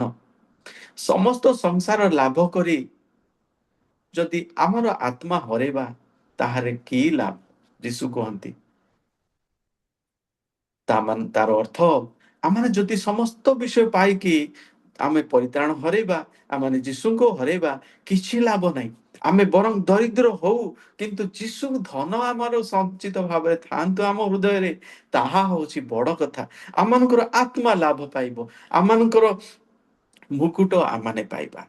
ଆମମାନଙ୍କୁ ପ୍ରଭୁ ଯୀଶୁ କହୁଛନ୍ତି ସେହି ଧାର୍ମିକତାର ମୁକୁଟ ଆମମାନଙ୍କ ନିମନ୍ତେ ରଖାଯାଇଛି। ଯେଉଁମାନେ ଆଗମନର ଅପେକ୍ଷାରେ ଅଛନ୍ତି, ଆପଣମାନେ ଏବଂ ମୁଁ, ଦିନେ ଯୀଶୁ ଖ୍ରୀଷ୍ଟ ଆସିବେ ଏବଂ ସେଇ ସମସ୍ତ ବିଶ୍ୱାସିନୀ ମାନଙ୍କୁ ସେମାନେ କହିବେ, ଯୀଶୁ କହିବେ ଯେ ଆମେ ତୁମ ନିମନ୍ତେ ଏକ ମୁକୁଟ ରଖିଛୁ, ଧାର୍ମିକତାର ମୁକୁଟ। ତୁମ୍ଭେମାନେ ମତେ ବିଶ୍ୱସ୍ତ ଭାବରେ ମତେ ପୂଜା ଉପାସନା କଲ, ମୋହର ନିମନ୍ତେ ସାକ୍ଷୀ ହେଲ, ମୃତ୍ୟୁ ପର୍ଯ୍ୟନ୍ତ ବିଶ୍ୱସ୍ତ ଭାବରେ ମୋହର ସେବା କାର୍ଯ୍ୟ କଲ, ନିଅ ତୁମର ମୁକୁଟ। ଏହି ଧାର୍ମିକତାର ମୁକୁଟ ଆମେ କିପରି ପାଇବା? ତାହାଙ୍କର ଧାର୍ମିକ ପଥରେ ଆମେ ଯେତେବେଳେ ଚାଲିବା, ଆମେ ସେ ନିଶ୍ଚିତ ଭାବରେ ପାଇବା। ସେ କୁହନ୍ତି ଯେ ସ୍ୱର୍ଗ ଏବଂ ପୃଥିବୀ ମୋହର ଦତ୍ତ ଅଧିକାର, ତାହାଙ୍କୁ ଦତ୍ତ ହୋଇଛି। ସେ ସମସ୍ତ ବିଷୟ ତାହାଙ୍କ ଅଧିକାରରେ ଅଛି। କିନ୍ତୁ ଯେତେବେଳେ ଆମେ ଯୀଶୁଙ୍କୁ ଅନୁସରଣ କରିବା, ତାଙ୍କ ପଥରେ ଚାଲିବା, ସେ ଆମମାନଙ୍କୁ ଅଧିକାର ଦେବେ। ନମ୍ର ଲୋକେ ଧନ୍ୟ, କାରଣ ସେମାନେ ପୃଥିବୀର ଅଧିକାରୀ ହେବେ। ଆଉ କହୁଛନ୍ତି ବିଶ୍ୱାସୀ ମାନଙ୍କୁ ଯେ ଦେଖ, ତୁମ୍ଭେମାନେ କଣ ଜାଣ ନାହିଁ, ତୁମ୍ଭେମାନେ ଦୂତମାନଙ୍କର ବିଚାର କରିବ? ହଁ ଆଜ୍ଞା, ପ୍ରଭୁ ଯୀଶୁ ଖ୍ରୀଷ୍ଟ ଆମମାନଙ୍କୁ କୁହନ୍ତି ଯେ ତୁମ୍ଭେମାନେ ମୋହର ଦକ୍ଷିଣ ପାର୍ଶ୍ୱରେ ଉପବେଶନ କରିବ ଏବଂ ତୁମ୍ଭେମାନେ ଦୂତମାନଙ୍କର ବିଚାର କରିବ, ସେଇ ପତିତ ଦୂତମାନଙ୍କର, ଏବଂ ତୁମ୍ଭେମାନେ ପୃଥିବୀର ଅଧିକାରୀ ହେବ, ତୁମମାନଙ୍କୁ ମୁକୁଟ ଦିଆଯିବ। ଆମେ କେବଳ ବିଶ୍ୱାସୀ ଭାବରେ କେବଳ ସ୍ୱର୍ଗକୁ ଯିବା ନାହିଁ, ଆମମାନଙ୍କ ନିମନ୍ତେ ମୁକୁଟ ଅଛି। ଆମମାନଙ୍କ ନିମନ୍ତେ ଯୀଶୁ ଏକ ଅଧିକାର ଦେଇଛନ୍ତି ଯେ ଆମେ ଯୀଶୁଙ୍କର ଦକ୍ଷିଣ ପାର୍ଶ୍ୱରେ ଆମେ ଉପବେଶନ କରିବା ଏବଂ ଆମମାନଙ୍କର ଅଧିକାର ଅଛି ପୃଥିବୀକୁ ଶାସନ କରିବା। ଯେଉଁମାନେ ଯୀଶୁଙ୍କୁ ଅବିଶ୍ୱାସ କଲେ ସେମାନଙ୍କର, ଏବଂ ଯେଉଁମାନେ ଯୀଶୁଙ୍କୁ ମାନେ ଦୂତମାନଙ୍କର, ପତିତ ଦୂତମାନଙ୍କର, ସେମାନଙ୍କର ଶାସନ କରିବା। ଆପଣମାନେ ଶାସନ କରିବେ, ଆପଣମାନେ ବିଚାର କରିବେ। ଏହା ଦ୍ୱିତୀୟ ଆଗମନ ବିଷୟରେ ଲେଖା ଅଛି ଏପରି ଭାବରେ। ଏହା ଯୀଶୁ ଖ୍ରୀଷ୍ଟ ଆମମାନଙ୍କୁ କହୁଛନ୍ତି ଯେ ଏତେ ଆମମାନଙ୍କ ନିମନ୍ତେ ଆଗରୁ ସଜାଡ଼ିକି ରଖିଛନ୍ତି। ଆଉ ଯୀଶୁ କୁହନ୍ତି ଶିଷ୍ୟମାନଙ୍କୁ, ମୁଁ ତୁମମାନଙ୍କ ନିମନ୍ତେ ସ୍ଥାନ ପ୍ରସ୍ତୁତ କରିବାକୁ ଯାଉଛି, ତାହା ପୂର୍ବରୁ ପ୍ରସ୍ତୁତ ହୋଇ ସାରିଛି। ଆମମାନଙ୍କ ନିମନ୍ତେ ସ୍ଥାନ ପ୍ରସ୍ତୁତ ହୋଇସାରିଛି। ଆମମାନଙ୍କ ନିମନ୍ତେ ଆସନ ବା ଆମମାନଙ୍କ ନିମନ୍ତେ ଉପବେଶନ କରିବା ନିମନ୍ତେ ଏକ ଚୌକିର ବ୍ୟବସ୍ଥା କରାଯାଇଛି। ଆମମାନଙ୍କ ନିମନ୍ତେ ଅଧିକାର ଦିଆଯାଇଛି। ଆମମାନଙ୍କୁ ସ୍ୱର୍ଗ ଏବଂ ମର୍ତ୍ତ୍ୟର ବା ଚାବି ମଧ୍ୟ ଦିଆଯାଇଛି। ପିତାଙ୍କୁ କହିଲେ, ତୁମକୁ ଗୋଟିଏ ମୁଁ ଚାବି ଦଉଛି, ସେହି ଚାବିରେ ତୁମେ ସ୍ୱର୍ଗର କଞ୍ଚି ତୁମକୁ ଦେଇଛି। ତୁମେ ଯଦି ଖୋଲିବ ତାହା ଖୋଲାଯିବ, ତୁମେ ଯଦି ବନ୍ଦ କରିବ ତାହା ବନ୍ଦ ହବ। ବିଶ୍ୱାସୀ ମାନଙ୍କୁ ଆମମାନଙ୍କୁ ଏହି ପ୍ରକାର ଅଧିକାର ପ୍ରଭୁ ଦେଇଛନ୍ତି। ମୁଁ ଏକ ମଣ୍ଡଳୀ ତୋଳିବି, ଆଉ ସେଇ ମଣ୍ଡଳୀକୁ ନରକର ବଳ ମଧ୍ୟ ପରାଜିତ କରିପାରିବ ନାହିଁ। ଆପଣଙ୍କୁ କେହି ପରାଜିତ କରିପାରିବ ନାହିଁ। ନା ମୃତ୍ୟୁ, ନା ଶୈତାନ, ନା କୌଣସି ଜଗତର ଅଧିକାରୀ, ନା କୌଣସି ବିଷୟ ମଣ୍ଡଳୀକୁ କ୍ଷତି ପହଞ୍ଚାଇ ପାରିବ ନାହିଁ। ତାହାର ସୁରକ୍ଷା ପ୍ରଭୁ ଯୀଶୁ ଖ୍ରୀଷ୍ଟ କରନ୍ତି। ଆଉ ଆପଣମାନଙ୍କୁ ଅଧିକାର ଦେଇଛନ୍ତି। ଯଦି ଆପଣମାନେ ଜଣେ ଭାଇ କିମ୍ବା ଭଉଣୀଙ୍କ ନିମନ୍ତେ ସ୍ୱର୍ଗର ଚାବି ଖୋଲିବେ, ତାଙ୍କ ନିମନ୍ତେ ରାସ୍ତା ଖୋଲିବେ, ପ୍ରଭୁ ଯୀଶୁ ତାହାଙ୍କୁ ଆବରିକି ଗ୍ରହଣ କରିବେ। ଆଉ ସେହି ରାସ୍ତା ଆପଣମାନଙ୍କୁ ଦେଇଛନ୍ତି, ବା ସେହି ପରିତ୍ରାଣର ବାଟ ଆପଣମାନଙ୍କୁ ଦେଖେଇଛନ୍ତି। ଆଉ ସେହି ବାଟ ଆମେ ଅନ୍ୟମାନଙ୍କୁ ଦେବା। ଏହି ସମସ୍ତ ଅଧିକାର ବିଷୟରେ ପୁନରାଗମନ ସମୟରେ ଆମକୁ ଯାହା ଯାହା ପ୍ରଭୁ କହିଛନ୍ତି, ତାହା ଆପଣମାନଙ୍କୁ ପୁନର୍ବାର ମୁଁ କହୁଛି ଯେ ଏ ପ୍ରକାର ଭାବରେ ପ୍ରଭୁ ଯୀଶୁ ଆମମାନଙ୍କୁ ପୁରସ୍କାର ଦେବାକୁ ଯାଉଅଛନ୍ତି।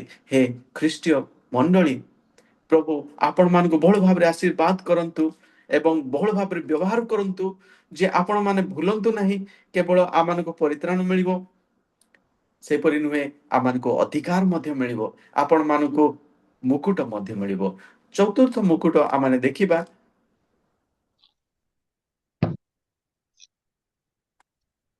ଯାହା ଆମେ ଦେଖିଲୁ ପ୍ରକାଶିତ ବାକ୍ୟ 2 ପର୍ବ 10 ପଦ।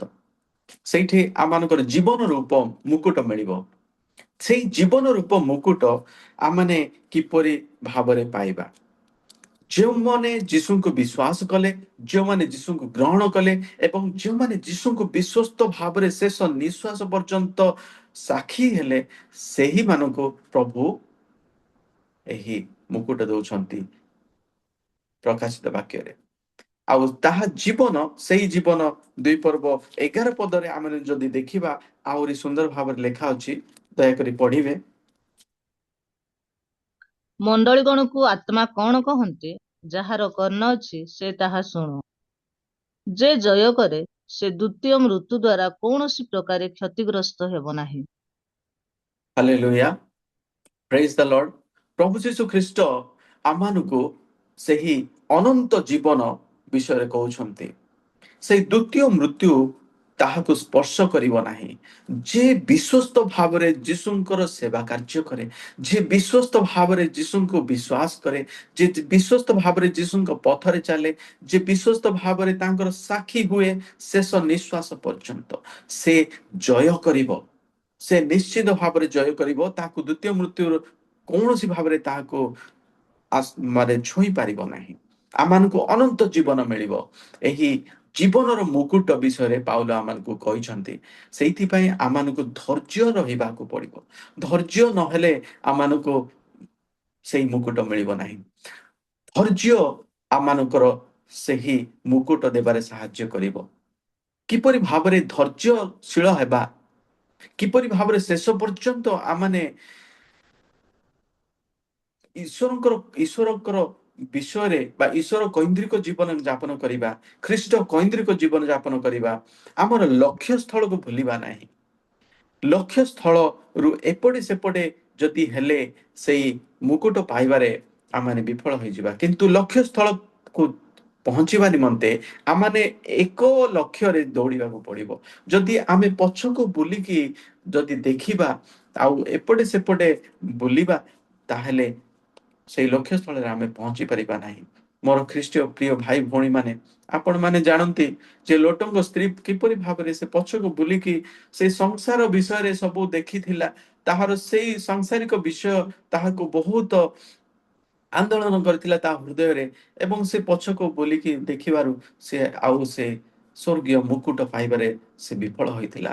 ମୁଁ ଆହ୍ୱାନ କରିବାକୁ ଚାହେଁ ଯେ ପ୍ରଭୁ ଆମମାନଙ୍କୁ ସେହି ଲକ୍ଷ୍ୟ ସ୍ଥଳକୁ ଦେଖିବା ପାଇଁ ଆମମାନଙ୍କୁ ଆହ୍ୱାନ କହୁଛନ୍ତି, ପ୍ରେରଣା ଦଉଛନ୍ତି। ଯେ ପାଉଲ କହିଲେ, ମୁଁ ଲକ୍ଷ୍ୟ ସ୍ଥଳକୁ ଦେଖି ଦୌଡୁଅଛି, ମୁଁ ପଛକୁ ଦେଖିବି ନାହିଁ। ପଶ୍ଚାତ୍ ବିଷୟ ସବୁ ମନରୁ ଦୂର କରି ମୁଁ ସାମ୍ନାରେ ଯାହା ଅଛି, ଲକ୍ଷ୍ୟ ସ୍ଥଳରେ ଯାହା ଅଛି ତାହାକୁ ଦେଖି ମୁଁ ଦୌଡ଼ିବି, ଆମ ପଛକୁ ଦେଖିବି ନାହିଁ। ମୁଁ ଯୀଶୁଙ୍କ ନିମନ୍ତେ ଆଗକୁ ବଢିଛି, ମୁଁ ଆଗକୁ ବଢିବି, ଲକ୍ଷ୍ୟ ସ୍ଥଳରେ ପହଞ୍ଚିବି। ସେଇଟା ମୋର ମନସ୍କାମନା, ସେଇଟା ମୋର ଦୃଢ ସଂକଳ୍ପ।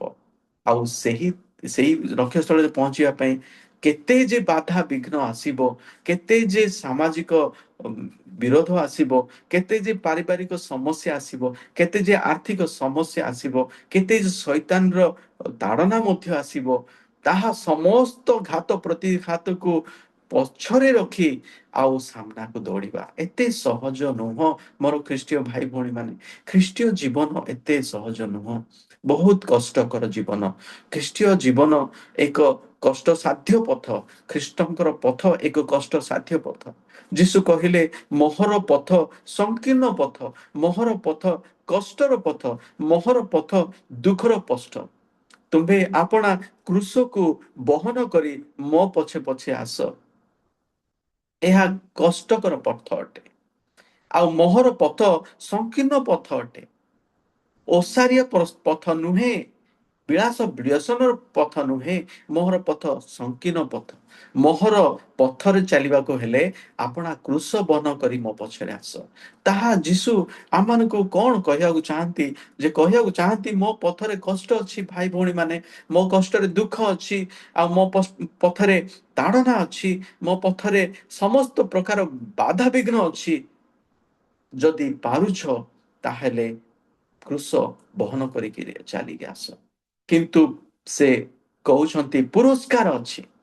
ଆଉ ଯିଏ ଜୟ କରିବ ଏ ସମସ୍ତ କଷ୍ଟ ସାଧ୍ୟ ବାଧାବିଘ୍ନ ଦେଇକିରି ସେ ଲକ୍ଷ୍ୟସ୍ଥଳକୁ ଯିଏ ପହଞ୍ଚିବ, ତାହା ନିମନ୍ତେ ପ୍ରଭୁ ଯୀଶୁ ଖ୍ରୀଷ୍ଟ କହୁଛନ୍ତି ମୁକୁଟ ଅଛି, ପୁରସ୍କାର ଅଛି, ଆଉ ତାହା ନିମନ୍ତେ ଅନନ୍ତ ଜୀବନ ଅଛି। ପ୍ରଭୁ ଆମମାନଙ୍କୁ ଏହି ପ୍ରକାର ମୁକୁଟ ଦେବା ନିମନ୍ତେ ଆହ୍ୱାନ କରନ୍ତି। ଆମମାନେ ବିଶ୍ୱସ୍ତ ହେବା ତାଙ୍କର ସେବା କାର୍ଯ୍ୟରେ, ଆମମାନଙ୍କୁ ବିଶ୍ୱସ୍ତ ହେବା ତାହାଙ୍କର ଉପାସନା କରିବାରେ। ତାହାଙ୍କ ଛଡା ଆମେ କାହାକୁ ଉପାସନା କରିବା ନାହିଁ। ସେ ହିଁ ଆମମାନଙ୍କର ପ୍ରକୃତ ପ୍ରଭୁ, ଏହି ଆମମାନଙ୍କର ଈଶ୍ୱର। ଆଉ କୌଣସି ବାଧାବିଘ୍ନ, କୌଣସି ମୃତ୍ୟୁ, କୌଣସି ବିଷୟ ତାଡନା ଆମମାନଙ୍କୁ କୌଣସି ଯୀଶୁଙ୍କୁ ଉପାସନା କରିବାରେ ଆମମାନଙ୍କୁ ରୋକି ପାରିବ ନାହିଁ। ଆଉ ଶେଷ ବିଷୟଟି ଆମେ କହି ସାଙ୍ଗ କରିବା, ତାହା ହେଲା ପଞ୍ଚମ ମୁକୁଟ, ଦ କ୍ରାଉନ୍ ଅଫ୍ ଗ୍ଲୋରି। ପ୍ରଥମ ପିତର 5 ପର୍ବ 4 ପଦ। ପ୍ରଥମ ପିତର 5 ପର୍ବ 4 ପଦ। ସେଥିରେ ପ୍ରଧାନ ଯାଜକ ପ୍ରକାଶିତ ହେବା ସମୟରେ ତୁମ୍ଭେମାନେ ଗୌରବର ଅମ୍ଳାନ ମୁକୁଟ ପାଇବ। ହାଲେଲୁୟା, ପ୍ରେଜ୍ ଦ ଲର୍ଡ। ପ୍ରଭୁ ଯୀଶୁ ଖ୍ରୀଷ୍ଟ ଆମମାନଙ୍କ ନିମନ୍ତେ ଗୌରବର ଅମ୍ଳାନ ମୁକୁଟ, ଗୌରବର ମୁକୁଟ ଆମମାନଙ୍କ ନିମନ୍ତେ ରଖିଛନ୍ତି। ଏହି ଗୌରବର ମୁକୁଟ ପାଇବା ନିମନ୍ତେ ଅନେକ ଭାବବାଦୀ ମାନେ, ଅନେକ ବିଶ୍ୱସ୍ତ ସେବକ ମାନେ, ଅନେକ ମିଶନାରୀ ମାନେ, ପାଳକ ମାନେ, ସେବାକାରୀ କାର୍ଯ୍ୟ କରୁଥିବା କ୍ଷେତ୍ରରେ ସେବା କାର୍ଯ୍ୟ କରୁଥିବା ଲୋକମାନେ, ବିଶ୍ୱାସିନୀ ମାନେ, ସେମାନେ ପାଇବା ନିମନ୍ତେ ହକଦାର ଅଟନ୍ତି, ଅଧିକାରୀ ଅଟନ୍ତି। ଆଉ ସେହି ଗୌରବର ଅମ୍ଳାନ ମୁକୁଟ, ଆଉ ସେଇ ଗୌରବର ମୁକୁଟ ପାଇବା ନିମନ୍ତେ ଆମେ କିପରି ଭାବରେ ଚେଷ୍ଟା କରିବା, ତାହା ଆମମାନଙ୍କୁ ପାଉଲ କୁହନ୍ତି। ପ୍ରଧାନ ବାଳକ ପ୍ରଭୁ ଯୀଶୁ ଖ୍ରୀଷ୍ଟ ଅଟନ୍ତି ଆମର। ସେଇ ବାଳକଙ୍କ କିପରି ଭାବରେ ପଥକୁ ଅନୁସରଣ କରିବା, ଆମେ କିପରି ଭାବରେ ସେ ଗୌରବର ଅମ୍ଳାନ ମୁକୁଟ ପାଇବା। ସେହି ସମୟରେ ଅନେକଙ୍କୁ ବନ୍ଦୀ କରାଗଲା, ସେହି ସମୟରେ ବିଶ୍ୱାସୀ ମାନଙ୍କୁ ତାଡନା ଦିଆଗଲା, ମଣ୍ଡଳୀକୁ ତାଡନା ଦିଆଗଲା, ସମସ୍ତ ବିଷୟ ସେମାନଙ୍କ ଠାରୁ ଛଡାଇ ନିଆଗଲା। ତଥାପି ସେମାନେ ବିଶ୍ୱସ୍ତ ଭାବରେ ଶେଷ ନିଶ୍ୱାସ ପର୍ଯ୍ୟନ୍ତ ରହିଲେ ଏବଂ ସେମାନେ ଗୌରବର ମୁକୁଟ ପାଇବାର ହକଦାର ହେଲେ ଏବଂ ସେମାନଙ୍କୁ ଗୌରବର ମୁକୁଟ ଦିଆଗଲା। ପ୍ରଭୁ ଆପଣମାନଙ୍କୁ ମଧ୍ୟ ଗୌରବର ମୁକୁଟ ଦେବେ, ଅମ୍ଳାନର ମୁକୁଟ ଦେବେ, ଅକ୍ଷୟର ମୁକୁଟ ଦେବେ। ସେଇ ମୁକୁଟ କେବେ କ୍ଷୟ ହବ ନାହିଁ। ଅନନ୍ତକାଳୀନ ପର୍ଯ୍ୟନ୍ତ ସେଇ ମୁକୁଟ ରହିବ। ଆପଣମାନଙ୍କୁ ପ୍ରଭୁ ଗୌରବ ଦେବା ପାଇଁ ଚାହାନ୍ତି, ଆପଣମାନଙ୍କୁ ମଧ୍ୟ ସମ୍ମାନ ଦେବା ପାଇଁ ଚାହାନ୍ତି। ଗୌରବ ତ କେବଳ ପ୍ରଭୁ ଯୀଶୁ ଖ୍ରୀଷ୍ଟଙ୍କୁ ମିଳିବ, ଆଉ ଈଶ୍ୱରଙ୍କୁ ମିଳିବ, ପବିତ୍ର ଆତ୍ମାଙ୍କୁ ମିଳିବ, ଏବଂ ଆପଣମାନଙ୍କୁ ମଧ୍ୟ ପ୍ରଭୁ ସମ୍ମାନରେ ସେ ରଖିବାକୁ ଚାହାନ୍ତି। ସେଇ ସମ୍ମାନର ମୁକୁଟ, ଗୌରବର ମୁକୁଟ ଆପଣମାନଙ୍କୁ ମଧ୍ୟ ଦେବା ପାଇଁ ଚାହାନ୍ତି।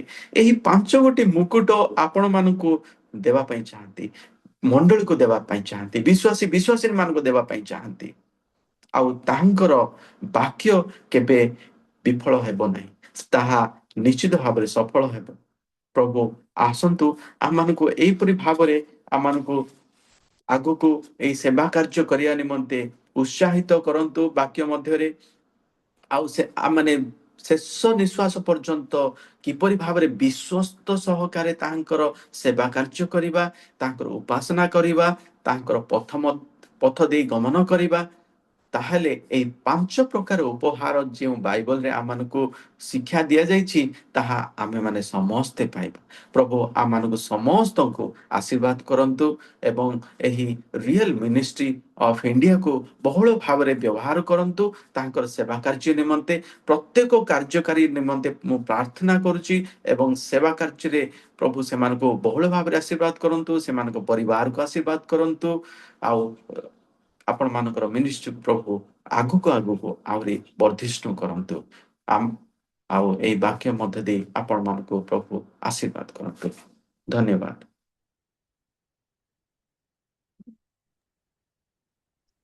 ବହୁତ ବହୁତ ଧନ୍ୟବାଦ ଆଜ୍ଞା, ଅତି ସୁନ୍ଦର ବାକ୍ୟ, ଆମମାନଙ୍କୁ ସୁଶିକ୍ଷା ସୁପରାମର୍ଶ ଦେଇ କଥା କହିଲେ। ଆଉ 7ଟି ମଣ୍ଡଳୀ ବିଷୟରେ ତ ଅଛି ପ୍ରକାଶିତରେ, କିନ୍ତୁ ଆମମାନଙ୍କୁ ଦ୍ୱିତୀୟ ମଣ୍ଡଳୀ ବା ସ୍ୱର୍ଣ୍ଣ ମଣ୍ଡଳୀର ବିଷୟ ନେଇ ଆମମାନଙ୍କୁ ସୁନ୍ଦର ଶିକ୍ଷା ପରାମର୍ଶ ବାକ୍ୟ ଦେଇଅଛନ୍ତି। ପ୍ରଭୁ ଆପଣଙ୍କୁ, ଆପଣଙ୍କ ପରିବାରକୁ ସେବା କାର୍ଯ୍ୟରେ ବହୁଳ ଭାବରେ ଆଶୀର୍ବାଦ କରନ୍ତୁ। ଏହିଭଳି ଆମମାନଙ୍କର ମିନିଷ୍ଟ୍ରି ପରିବାରକୁ ଆସନ୍ତୁ, ଏହିଭଳି ଶିକ୍ଷା ପରାମର୍ଶ ଦାନ କରନ୍ତୁ ପ୍ରକୃତରେ। ଆଉ ସେଇଦିନ ସ୍ୱର୍ଣ୍ଣମଣ୍ଡଳୀର ଲୋକମାନେ କିଭଳି ଦୀନତା, କିଭଳି ସେମାନେ କ୍ଲେଶ ଦୁଃଖ କଷ୍ଟ ଦେଇ ଗତାୟତ କରୁଥିଲେ, ତାହା ପ୍ରଭୁ ଜାଣୁଥିଲେ ବା ଦେଖୁଥିଲେ।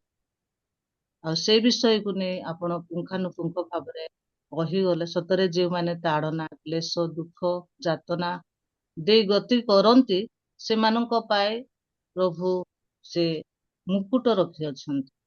ଜଗତରେ ଆମେ ଭାବିଥାଉ ଏତେ ଦୁଃଖ ମୋର ପାଇକି, ଏତେ କଷ୍ଟ ମୋର ପାଇକି, ସେବା କାର୍ଯ୍ୟରେ ଟିକେ ଶାନ୍ତି ନାହିଁ, ଅନେକ ଦୁଃଖ ଦେଇ ମୁଁ ଗତି କରୁଛି, କିନ୍ତୁ ଆମ ପାଇଁ ଯେ ଯେଉଁମାନେ ଦୁଃଖ କଷ୍ଟରେ ଜୀବନ କାଟୁଛନ୍ତି ପ୍ରଭୁଙ୍କ ପାଇଁ, ସେମାନଙ୍କ ପାଇଁ କି ମୁକୁଟ ଅଛି ଆପଣ କହିଗଲେ 5ଟି ମୁକୁଟ ବିଷୟରେ। ଆଉ ଯେଉଁମାନେ କି ଜଗତରେ ଦୁଃଖ କଷ୍ଟ ତାଡ଼ନା ଦେଇ ଗତି କରୁଅଛନ୍ତି, ସେମାନଙ୍କୁ ଦିନ ଆସୁଛି, ସେମାନଙ୍କୁ ପ୍ରଭୁ ତାଙ୍କୁ ସେ ମୁକୁଟ ଦେବେ। ଯେଉଁ ମୁକୁଟ କି ଅକ୍ଷୟ ମୁକୁଟ କିଏ ପାଇବେ, କିଏ ତ ଦର୍ପର ମୁକୁଟ ପାଇବେ, କିଏ ତ ଧାର୍ମିକତାର ମୁକୁଟ ପାଇବେ, କିଏ ତ ଜୀବନ ରୂପ ମୁକୁଟ ପାଇବେ, କିଏ ତ ଗୌରବ ଅମ୍ଳାନ ରୂପ ମୁକୁଟ ପାଇବେ। ପ୍ରକୃତରେ କି ଆଶୀର୍ବାଦର ପାତ୍ର ମାନେ ସେମାନେ, ପାତ୍ରୀ ମାନେ ସେମାନେ। ପ୍ରକୃତରେ ପ୍ରିୟ ବନ୍ଧୁଗଣ, ଯେଉଁମାନେ ଆଜି ଦୁଃଖ କଷ୍ଟରେ ଜଗତରେ ଆମେ ସେବା କରୁଅଛୁ, ଆମମାନଙ୍କର ସେବା ବୃଥା ନୁହେଁ, ତାହା ଅନନ୍ତ ରାଜ୍ୟର ଅଧିକାରୀ ହେବା ନିମନ୍ତେ ଜଗତରେ ଆମେ ଦୁଃଖ ଭୋଗ କରୁଅଛୁ। ଯେଉଁମାନେ କି ତାଙ୍କ ରକ୍ତରେ କୃତ, ଯେଉଁମାନେ ତାଙ୍କ ରକ୍ତରେ ମୁଦ୍ରାଙ୍କିତ, ଯାହାଙ୍କ ନାମ କି ଜୀବନ ପୁସ୍ତକରେ ଲିଖିତ ଅଛି, ଏହି ମୁକୁଟ ଆମେ ପାଇପାରିବା। ଯଦି ବାହିକ ସେବା କରିବା, ସାଂସାରିକ ସେବା କରିବା, ତାହେଲେ ଆମେ ଏହି ମୁକୁଟ ଗୁଡାକ ଆମେ ପାଇପାରିବା ନାହିଁ। ତେଣୁ ଆସୁ ଏହି ଦିନ ମାନଙ୍କରେ, ସେଦିନ ସ୍ୱର୍ଣ୍ଣମଣ୍ଡଳୀକୁ ଯେ କହିଲେ ତାହା ନୁହଁ, ଆଜି ଆମମାନଙ୍କୁ ମଧ୍ୟ ଆମମାନଙ୍କ ପ୍ରଭୁ ଯୀଶୁ ଖ୍ରୀଷ୍ଟ ସେ କହୁଅଛନ୍ତି ଯେ ଜଗତରେ ଅନେକ କ୍ଲେଶ ଅଛି, ଅନେକ ତାଡ଼ନା ଅଛି, ଅନେକ ଦୁଃଖ ଅଛି, ଅନେକ ଲୋକ ମୋ ନାମରେ ଆଉ କଣ କାରାଗାରସ୍ଥ ହେବେ, ଅନେକ ଲୋକ ମୋ ନାମରେ ମୃତ୍ୟୁ ଭୋଗ ମଧ୍ୟ କରିବେ, ଯେ କି ମରଣ ପର୍ଯ୍ୟନ୍ତ, ଶେଷ ପର୍ଯ୍ୟନ୍ତ ଧୈର୍ଯ୍ୟ ଧରି ରହିବ, ସେ କଣ ଜୀବନ ରୂପ ମୁକୁଟ ପାଇବ। ପ୍ରେଜ୍ ଦ ଲର୍ଡ, ହାଲେଲୁୟା। ଆଉ ସେହି ସୁନ୍ଦର ଶିକ୍ଷା, ସୁନ୍ଦର ପରାମର୍ଶ ବାକ୍ୟ ପ୍ରିୟ ପାଳକ ନାୟକ ଆଜ୍ଞା ଆମମାନଙ୍କୁ ପ୍ରାଞ୍ଜଳ ଭାବରେ ସୁଶିକ୍ଷା ଦେଇଛନ୍ତି। ଆମମାନଙ୍କର ସଜଡ଼ା ହୃଦୟକୁ ସଜାଡ଼ିଲେ, ଆମମାନଙ୍କର ଅପ୍ରସ୍ତୁତ ହୃଦୟକୁ ପ୍ରସ୍ତୁତ କଲେ, ଆଉ ତାହାଙ୍କର ନିକଟବର୍ତ୍ତୀ କରାଇଲେ, ପ୍ରଭୁଙ୍କର ନିକଟବର୍ତ୍ତୀ କରାଇଲେ ଦୁର୍ଦିନରେ। ଏ ବିପଦ ପୂର୍ଣ୍ଣରେ କିପରି ପ୍ରସ୍ତୁତ ହେବା ଆଉ କି ମୁକୁଟ ପାଇବା ନିମନ୍ତେ ଆମେ ଅଗ୍ରସର ଅଛୁ ସେ ବିଷୟରେ ସେ ଆମମାନଙ୍କୁ କହିଅଛନ୍ତି। ପ୍ରଭୁଙ୍କର ଦାସଙ୍କୁ ପ୍ରଭୁ ବହୁଳ ବହୁଳ ଭାବରେ ଆଶୀର୍ବାଦ କରନ୍ତୁ, ତାଙ୍କ ସେବା କାର୍ଯ୍ୟରେ ମଧ୍ୟ ଆଶୀର୍ବାଦ କରନ୍ତୁ। ଏଇଭଳି ଅନଲାଇନ ଅଫଲାଇନ ରେ ଶିକ୍ଷା ଦେଇ